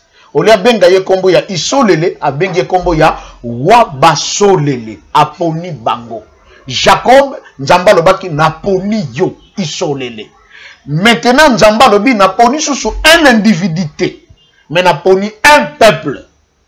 Wabasolélé, les Kimbangistes, les Congo. Merci beaucoup, Papa Toko, la prophétie pour voilà. Chiffre 4. Et question tourne, ezana motuna, motuya. Maturité spirituelle wana. Ndé moni, ndé kozana Côte d'Ivoire. Tochakane shika mokote. Message. Ndeko msusu ya biso aza Congolais de Brazzaville. Ye na lanjete. Ye pe msusu azote a outé ko la conférence awa. Ye aza Camerounais. Oh, OK. Msusu Camerounais, moko aza Ivoirien. Donc, voilà maintenant des gens commencent à se réveiller et à se lever pour dire non, depuis longtemps nous sommes restés dans l'obscurantisme. On a été trompés. Autre tchakere mituna biso yangote. Et qui fait ça? C'est l'esprit. Mais oh, tu sais que même c'est complexe. Oui, le complexe est la pauvreté. Parce que le roi de Belgique, par exemple, quand il a envoyé les missionnaires, allez, dites-leur, heureux les pauvres, car ils hériteront du royaume des cieux. Prenez leurs poules et leurs coqs ainsi que les œufs. Remplissez vos bouches des oignons et que vos bouches se sentent toujours bien. Et quand ils viennent, faites en sorte qu'ils soient toujours vos esclaves. Ne permettez jamais qu'ils vous appellent des égaux, mais dites-leur que vous êtes leur père, ils doivent vous appeler leur père. Le discours est ça. Donc, heureux les pauvres. Mais la Bible ne dit pas ça. La Bible le dit heureux les pauvres en esprit. Parce que Moutas a pauvre en esprit, a pris à cause de la sorte que à recevoir et l'eau qui est dans la carte esprit. Christ a le bas qui est heureux les pauvres. Nous avons contre la pauvreté. Dieu est contre la pauvreté. Il est riche à bonté. Et puis l'or et l'argent m'appartiennent. Ah oui, mais tant qu'on s'est dans Eva Sakini, allons au jardin. Atiens ce Shengelaki. Nan, j'étais à Kolia, n'a pas besoin de ça, ma belle, et puis elle a exploiter la terre pour faire en sorte que l'homme soit riche. Pauvreté est la racine à ma somme belle. Hein? La pauvreté. La racine et l'argent est la racine de tous les mots. Ah, mais gâteau n'a étudié pendant ma casse. C'est la pauvreté. Oui, maman Tiffany. Si vous avez l'argent, moi j'ai l'argent, et que tu as besoin bien, aux gens qui ont tambour kanango, nanazana oyanga, aux gens ndako na yo, nazana oyanga, maman, tu organises une fête anniversaire, tu ko liana busalo, tu ko melana busalo, pour toi na bongo, tu luka moyo ko dépenser. Mais mutaza mbongo, to la chelo na biama, et simbiete, elo na malunga zokasi. Oui, que feste wana pasteur Joseph la tsuki ça qui na nzoto nanga, banga mona. Robe wana tifana la simbiete. Azomona pinzat. OK, c'est ça la pauvreté. Ato tandika soso takala ba pango ezaka ka ba pango ba coupe comino. Papa, okanga ka soso aba. Baso pour la vague soso. Maman. O soso pour que tu okanga bien, tu te payer la fête tout bien. OK. Il était à dans de konabiso le pasteur John. Hein?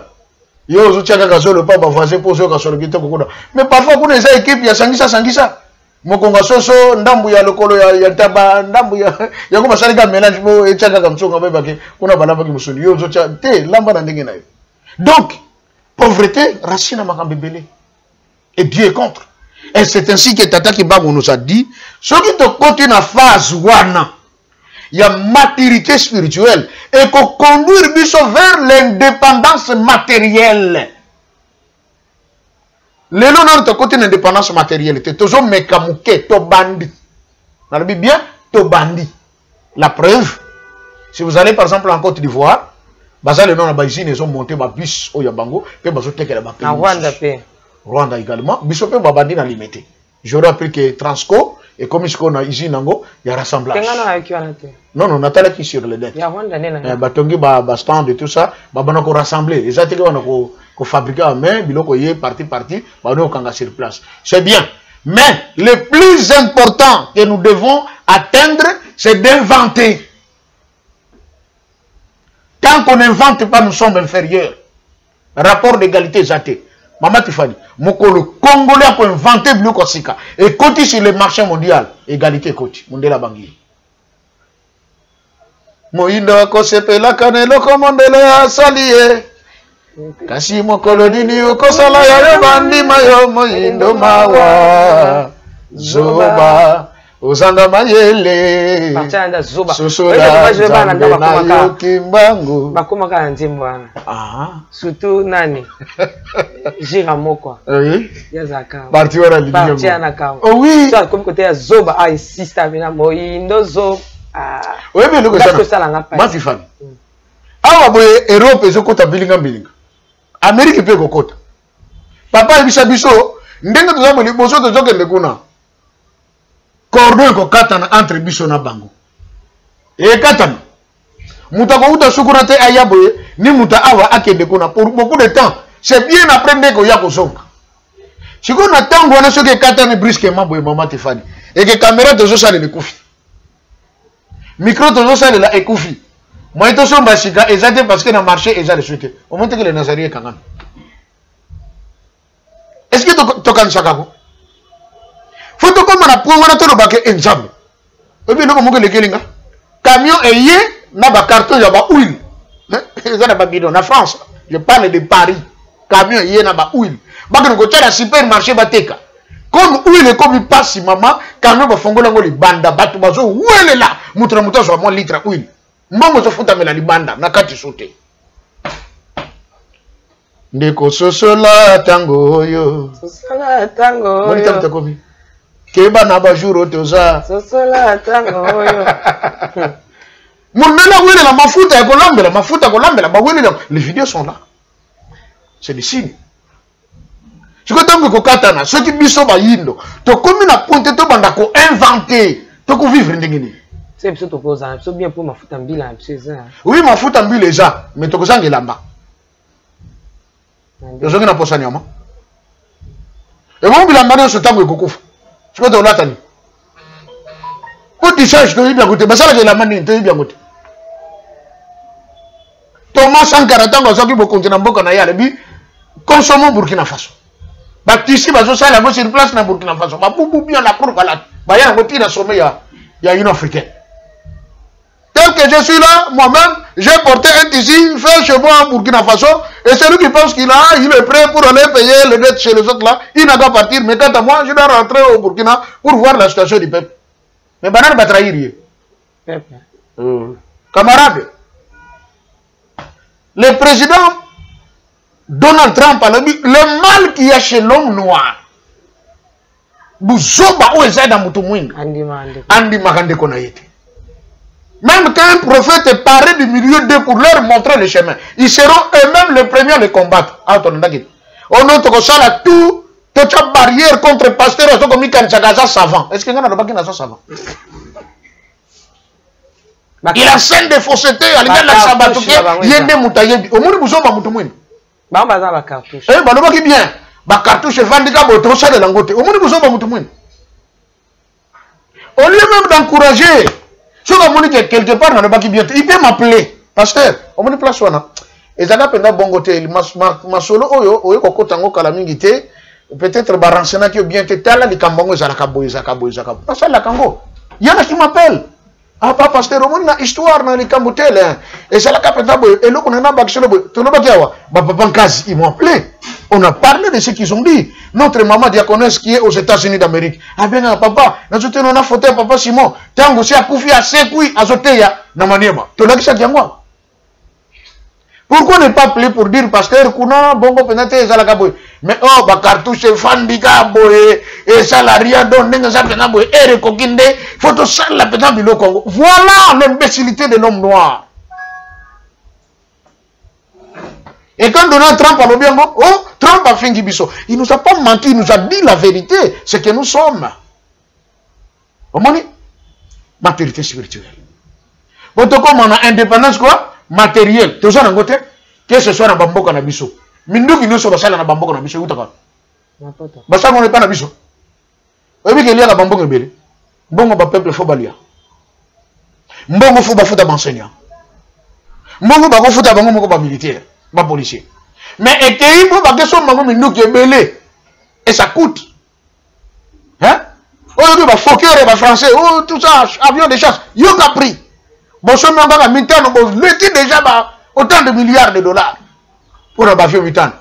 Ce qui peut continuer à front, bah réveiller ce que besoin de nous comme matin, ce que besoin tout et penser les bombes tout et qui perd. C'est quoi yo? Ndeko na biso Poutine kuna. Comme bango basi bazo et logo na bango il y a un quart il y a quoi inventé à seul biloko na yemo ata bébé ici na biso zali to ko timo la matière na sama belé to ko sala mususu au moins différence c'est ce que papa Kimbangu veut que nous soyons indépendants matériellement maman tant que nous allons dépendre des autres nous serons cette main qui est en dessous. La seule personne qui est capable de nous communiquer cette intelligence s'appelle Simon Kimbangu.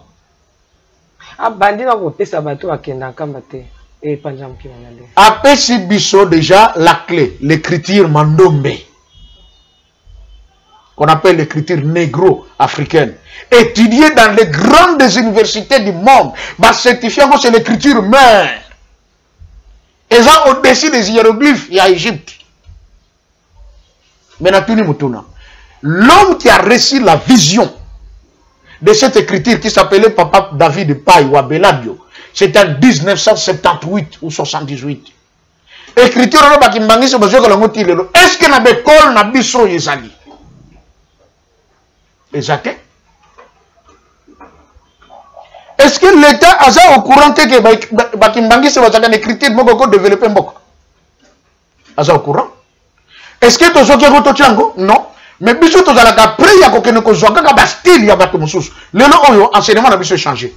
Donc, on a 7e. Je te tanga kangote. Je te dis au bandina, première primaire, tu as comme 6e. Et si, on matin un premier CO, deuxième CO, on a 3e au bandina. On a 7e, mais comme 7e, 8e. Tu as triché banani? Mais ça, pas me français. Est-ce que Bichot est la colonie française? Au moins, nous disons, moi, il va se placer le Gonani, mon déla ça. Mon connu ne reçoit la yayo pour bandi mayo. Quelque part, il faut tout se révolter dans 4 Bichot. Mais comment nous se faisons la faut que tu copies, faut que tu copies, faut que tu copies. Attends, ordinateur, on va copier-coller. Mais avant ça, la copier-coller, c'est un ça qui d'abord le nom original à ça. Donc, il faut vivre avec copier-coller. Copier-coller. Quand est-ce que Biso même à ça, la Biso, donc copier pas na bango coller. En Égypte, nous avons donné le copier-coller aux Blancs. Mais dès le temps en Égypte, ils sont venus apprendre. 4 siècles. Ils sont venus apprendre chez les Noirs en Égypte. Je crois que la Biso va comme ça que n'est que tu sais bango parti à mailler retrouver sa bango. Bon, bango tu collaborer dans bango tu ça bien. Or ba yeba que bailler ko ça mailler bango va ça na ruse. Ba bombe le konasi. Hein? Dengue pesant dengue ya vieux wana. So ka pêcher à droite, à gauche au libanga. Ba bomba qui système. Tango ba zu yango, ba bongo linyo c'est comme ya bango. Allez, Biso allez. Eh yo, non le bilamba. Eh mutakala, chaîne na kingo, chaîne na makolo. En tant que Congo de Bagaboye, Coq, ce qui va comment vous soyez et pas y a renard, et ça vous obanaï. Coq. Au bout de renard, ce qui a été mis en boucata la boyenas.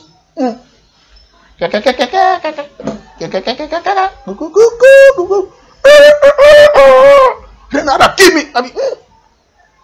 Nzamba sale qui la mondenge. Appelle la montre le gros boutou. Au second symbiologique. Soso atari na mshika. Wana nani? Komo na nani? O komo na Renard. Obi Renard na Kikongo. Mfwengi. O bino bubaleli ya o mfwengi. Mawa Kinshasa. Abi komo na mfwengi? Yaka kasi. Abi nana ya kotoza mengana so banga. O banga nini? Moto sana ngori kola moto. Yaka abi tena kuyato kutumbanga bi. Yaka biti kutumbanga. Yo zero moto na mutu yoga kok. Eza kana ngombo moto te. Eza kana ngombo moto te. Omana ninga chaka lokole. Awa papa Renard. Eza kana ngombo moto te, eza nzoto. Eza kana ngombo moto te, eza nzoto. Renard papi. Na banga kango pa maraka chaka moto to babo. Eza pesa kona ba flamme de feu. Ah Renard ayi. Na Simba la. So sabishi. Simba. Simba. Renard, Simba, Simba. Renard a tiré beaucoup d'art. Il a carrément bon zoto. Il y a un ratakabilia qui camaraderie et bandil. Il y a bien, Baoso de la coque na Renard. Je crois que nous avons côté pour vendre la zambe. Bino bien. Bino batongi la cabino bandak. Mais biso qu'on a tombé tongi la cabino, il faut que nous gratter les banques à côté na c'est. Ce qu'on réussit, c'est vous les bêtis pas si vous n'êtes pas na biso. Chose à Kanabanda, il y a que de l'action d'Akona Biso. Mais Keba, pour mon continent, quand on monique na memi ko sala fou. Tout ce que la gane bande la jambe tanda kuna Biso ngwan. Ko kala kisinanda kuna bango shika balala kam joga Renard ko kote na bango tinanda. Omoni buzo mutu mwini. Tanga yabagi mundele na Egypte, alakishe nyonso ezakana ngo moto te Simba. Mundele tanga zonga bien pro na nga yango na kolia yo. Isika tokomi. Mais tata Kimbango alobi na yaki po na kozongisa moto moyindo. Ne sika na ye azalaka ya yambo. Yango alobaki moto moyindo akokoma mondele. Pe kokanga satana kosilisa nguya na ye. Maintenant dans la phase de la maturité, au moins chaque ça prophétie. Maintenant le moko tala makambe bien sur la mission. Dans cette maturité, papa Simon veut que vous et moi, maman Tiffany, te comprendre point, te mettre sur le marché biloko moko ezalate monde bono belango. je rends hommage à notre sœur, à celle qui robot. Ils ont régulé la circulation. Les lois sont kenda. C'est au moment où robot n'a pas moko bozo chaka boye zongi. This is made in DRC. It was made by a woman. Ça c'était fait au Congo. C'était une femme qui avait fait ça. C'est une fierté. D'ailleurs mboka. Ba continue biso. J'implore vraiment. Na ibi nanga de Congo moi c'était na ibi yete. Na no pe na mona nanga yete. Mais plaidoyer dans tout ça là. Pourquoi ne pas promouvoir rien en dengue sengeli? Usine monene tongami. Et ça la kaba robot na joteka mana bamboka msusu. Mais tout ça aussi TVA et kokota. Valeur ajoutée. Ba devise et kokota na mboka. Mais biso to saka ka prena ko bomana ba combat. Je sais même pas cette sera combat wapi. Na quand je bazwa ya kenda ko na États-Unis. Akena na États-Unis hein. Et wa kende ki pan. Est-ce qu'elle a pris en charge ça? Vraiment. Ngata on a une école médicale. Ngai Joseph. Na comme une année terminale. Travail n'a pas présenté qu'à la fin de cycle. Et ça basé sur la tuberculose de la colonne vertébrale. Na sala ba étude ya batu. O ba sakana nkunki. Que personne ne vous trompe. Mutunyo sa zana nkunki na mukongo. Abela ka tuberculose de la colonne vertébrale. Nous avons quand déformation ou malformation. Nous avons des problèmes liés à la tuberculose. J'étais celui qui a découvert ça. Na sala ba analyse ya batebele, on a retrouvé. Moi na moko kuto zage dans l'hôpital et bandaka sika on l'a mené en salle d'op ba salaye chirurgie ya redressement. Moi na zonga Congo zonga normal. Et on a eu à traiter beaucoup de cas de tuberculose ba zaka na bankunki. Na suka balobi papa douleur na baloka na Congo et disparaître. Mais qu'est-ce qui s'est-il passé? Ba sœur balobi ah moi na za mayele. Ba belge babi moi na za mayele. Le ko na za mayele, il faut tout le bateau plaider continuer dans l'état et tout ça akide ko continuer ko tanga. Certainement akokoma na pas encore découvrir makambe belé. Na ko tanga nga kombo ministre te. Ministre de la santé de l'époque dossier na ngeko make pa na ye. Mais mutakenda ka mona kazi. Oh, ah, ngana tikala. Là au défendre. Ngai na défendre si le travail na nga bazwa kango. Na tikala na original bazwaka et yakati na Kinshasa.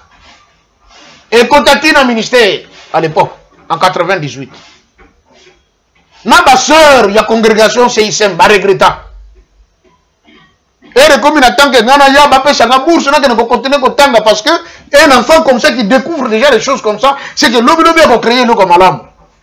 Mais mutu mususu doit que na sika na ngana kendate ngana to sana Congo. Parfois tu vois c'est ma bombe bien Nzambe hein. Ah maman. Omoni mabe biso ba congolais, nyo stopper ça ka Nzambe. Mais so kende to nga ko ta papa Simonge. Ah. Mais mokili za na maboko na ye, qu'est-ce qui l'empêche? Tango alongaka awa kende kiti na Allemagne ko bimisa roi de Belge na prison. Nana kangela kenjela. Barrière ezala. Ezala te? Akomaki, il avait toutes les possibilités de me joindre même en Belgique pendant mes études. Pour dire que Joseph, tu es mon serviteur, tu es mon enfant, na tenir mon kilipona bobo. Tangana no kona obeka ko pesa batu mayele na likambako yako ko sala ngajite. Je serai prêt à faire ce que je fais aujourd'hui. Mais balakisa ka kimotema mabe oto zakanango. Mbanda nga bano sala na banque centrale. Pero moko boyo batu ba ke information na poto tout. Non ba yara besoin ba kwado. Lisolo na sekisanga batu ke yokola makamba charo automobile o camion ce que je pas ndenge makamba bongo comment faut que dépanner nos kitos. Ba directeur batu ba kenda. Bako makona bakoma tuna bako ba clé molé ba ibe ngoti. Badara sekisa bi pasteur. Ah, ba konti ba ke bako ba mulo ba ibe clé 10, 12, c'est quoi? Oh. Mais ce n'est pas vous qu'on avez besoin. Vous avez besoin de former un mécanicien dans un véhicule bleu de même à Bongo. Mais banane batubakei. Directeur. Bonanine. Pour ça, il y a frais d'émission. Yo te kalangana ke. C'est ça le Congo. Ok, papa. Tu combien? Et il dit, ce qui te joue, maturité spirituelle, yango et comme mabiso wapi, na indépendance matérielle. Alors s'accomplira la troisième étape. Et il dit ceci, dans cette troisième étape, naîtra un roi divin. Lelo pena to tema awa. Poto Toya parce que makambo vandia. Ok. Ces derniers temps, le Cameroun roi divin. Oyo. Ok. Qui est ce roi Divin. Asaye, Ananzela, to akokoma. Papa, nangolinga to telemela lelo. Aw. Ok. To bandela le roi divin Oyo. Ok. Netra. Dans cette étape naîtra un grand roi divin. Arobotama. Arobotama. Libumu. Abotami. Abotami. Oui. Alors, il que sortira. Il n'a pas dit paraîtra, mais naîtra. Un roi divin. Un roi divin. Akomi, photo étudiant, apenda toumela. Merci beaucoup, papa. Lilo Banayo, Yakokita pour l'émission. Lilo Bezaka que bande côté na bi que to pesa ki bango mo pause hein. Nicole l'équipe parce que papa to les sociétés tout ça to zongi. OK. Mais je l'ai toujours dit et répété. Bande gonso baloba ki nanga oh papa pasteur, yebisa maman Tiffany ameka toi grandir quand même ba nini bazo tiango ya mike au monique bongo bien mais pas tellement va grandir. Na zongi likoloba. Balingi oh, ils ont un tableau sur plein écran. Ah, ok. Maman Tiffany azosa la biloko, oh, ya koka ke kozwana moi muke azaka nango. Mais besoin ça, il y a un matériel plus sophistiqué. Pour tout ça, là, c'est comme ça là très bien. Yé moka loba déjà une fois awake. Ce qui bat méga. Nandenge bande ko baso lokela ezalela et ko consommer belé. Tout ce c'est ganine. Mbongo. Donc, le soutien de chacun. On a qu'à soutenir chaîne les Nazériens. C'est ça que moi j'insiste. Tant que bazolia bazo sepela. C'est que bakanisa et siga likambango ezo bimela. Amen. Nde eloko na koko lancer comme mbela na bandeko balanda kabiso. Ceux balingi baba na komona plein écran. OK. Ezo senga matériel ya capacité makasi. Ezo senga pe moyen financier ya kosombaka ba méga o esengeli. Parce que vous dépensez parfois je vois 1 heure, 2 heures aux lancer. Parce que vous avez travaillé toute la nuit. Ce n'est pas aussi facile de le faire. Donc je lance un appel. Les Kambami Balé Nazanango, c'est un petit communiqué. Pas un petit, je dis un communiqué. Maman Moko a benga kingayi depuis l'Allemagne. Et une autre au Sénégal. Qu'est-ce que nous avons comme nouvelle? L'église kimbangiste s'est donné la peine ya kosomba terrain na Sénégal pour l'implantation de l'église. Et bandeko bazakuna maman na biso kombona ye mwisi lukwikilu. Basombaki déjà un petit terrain. Malobi nanga papa ezaka kasoki ya 6 mètres sur 15. Et ça la biso passe. Mais place à notre sombeli 2 autres terrains ezali. Otoko somba pour que le pango za la monene to tia lingomba. Déjà l'état sénégalais a pêché qui ba document officiel ya église. Mais bandeko bazali na capacité te ya ko somba ba terwana parce que bazote que la bangongo mosusu 2 millions de francs CFA, mosusu 5 millions de francs CFA. Donc les 5 millions nous sommes dans les $10 000 ou $12 000, 2 millions nous sommes dans les $4 000. Donc, on a besoin, il y a soutien. Moto nyonso azali de bonne volonté. Oh, ya monique, aza prêt, ya ko soutenir Moussala Tata Simon Kimbangu. Asomba ma belé na Sénégal. Et je dis ceci, maman Tiffany. La RDC et le Sénégal ont un lien. Train ya Mbanzangungu ringake me Tata Simon Kimbangu na 1921. Et comme ça y est, na Kinshasa. Quoi que le la prison na Katanga, machiniste nango azalaka sénégalais. Lelo o na RDC, Monisco o ya biso ezali na Congo. Na lobi ya biso parce que ba lobi Monisco ko ya Congo. Ko bato ba taxi ngate oh comme ça te. La Monisco o ezawa na Congo. Na mutu nango la dame c'est une sénégalaise. Le Monique Sénégal est une influence na Congo. Je ko tata di mbango lingi oh ya yeli kambo et de ko vendre na Sénégal. Donc c'est un appel que je lance à tout le monde à travers le monde entier. Bakotindango na maman na biso mwisi lukwikilu par Western, par Ria. Bon, n'a qu'à communiquer numéro, peut-être Nani déjà. Ou bien on peut faire surtout au exactement. Voilà. Voilà. Numéro de téléphone, papa. Numéro de téléphone, plus 243 89 68 88 906. Plus 243 89 68 88 906. Ça, c'est le numéro du pasteur Joseph. Merci beaucoup. Nzamba Pambola Bino. Bayonne surtout. Maman qui ne comprend pas qui maman, tu fais nous en pousser un matériel. À commenter qui cac. Bande qu'on a super bande pour commenter total à caca ton dimaka na foi. À commenter bon article mana. Émission koya tu taille ça ba matériel ou tout quelque chose en pour ça même un ordinateur. Beaucoup qui continue. Bible dit que mon peuple périt faute de connaissances. Surtout aux aboyés éviter pour cause un peu limité.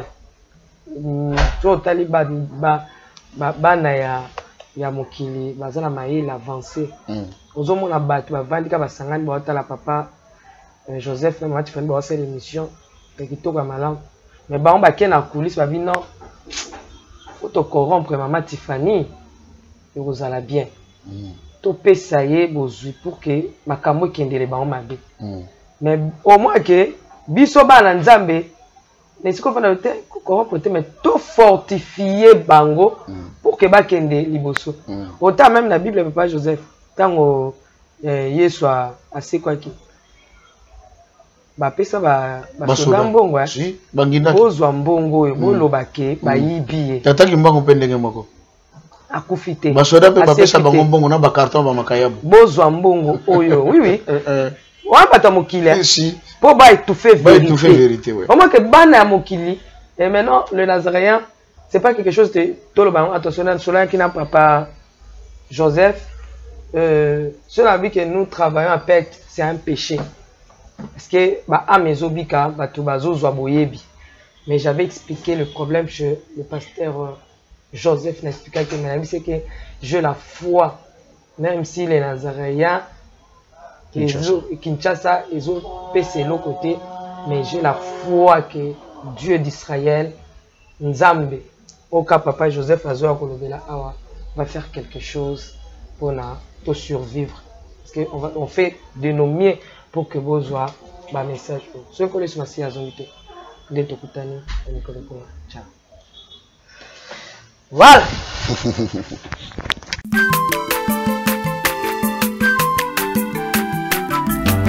Azamwana motote, boa kosangai. Abongwa ni pete, boa wangata. Nzambe ya le Nazarien, le Nazarien.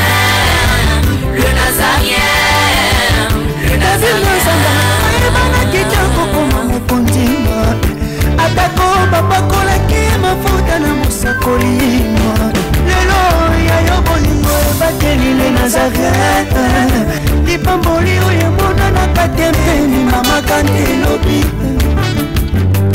kolapye mapapu masope mafuta tokokesitana longo na nzambe oyo babenga na makomi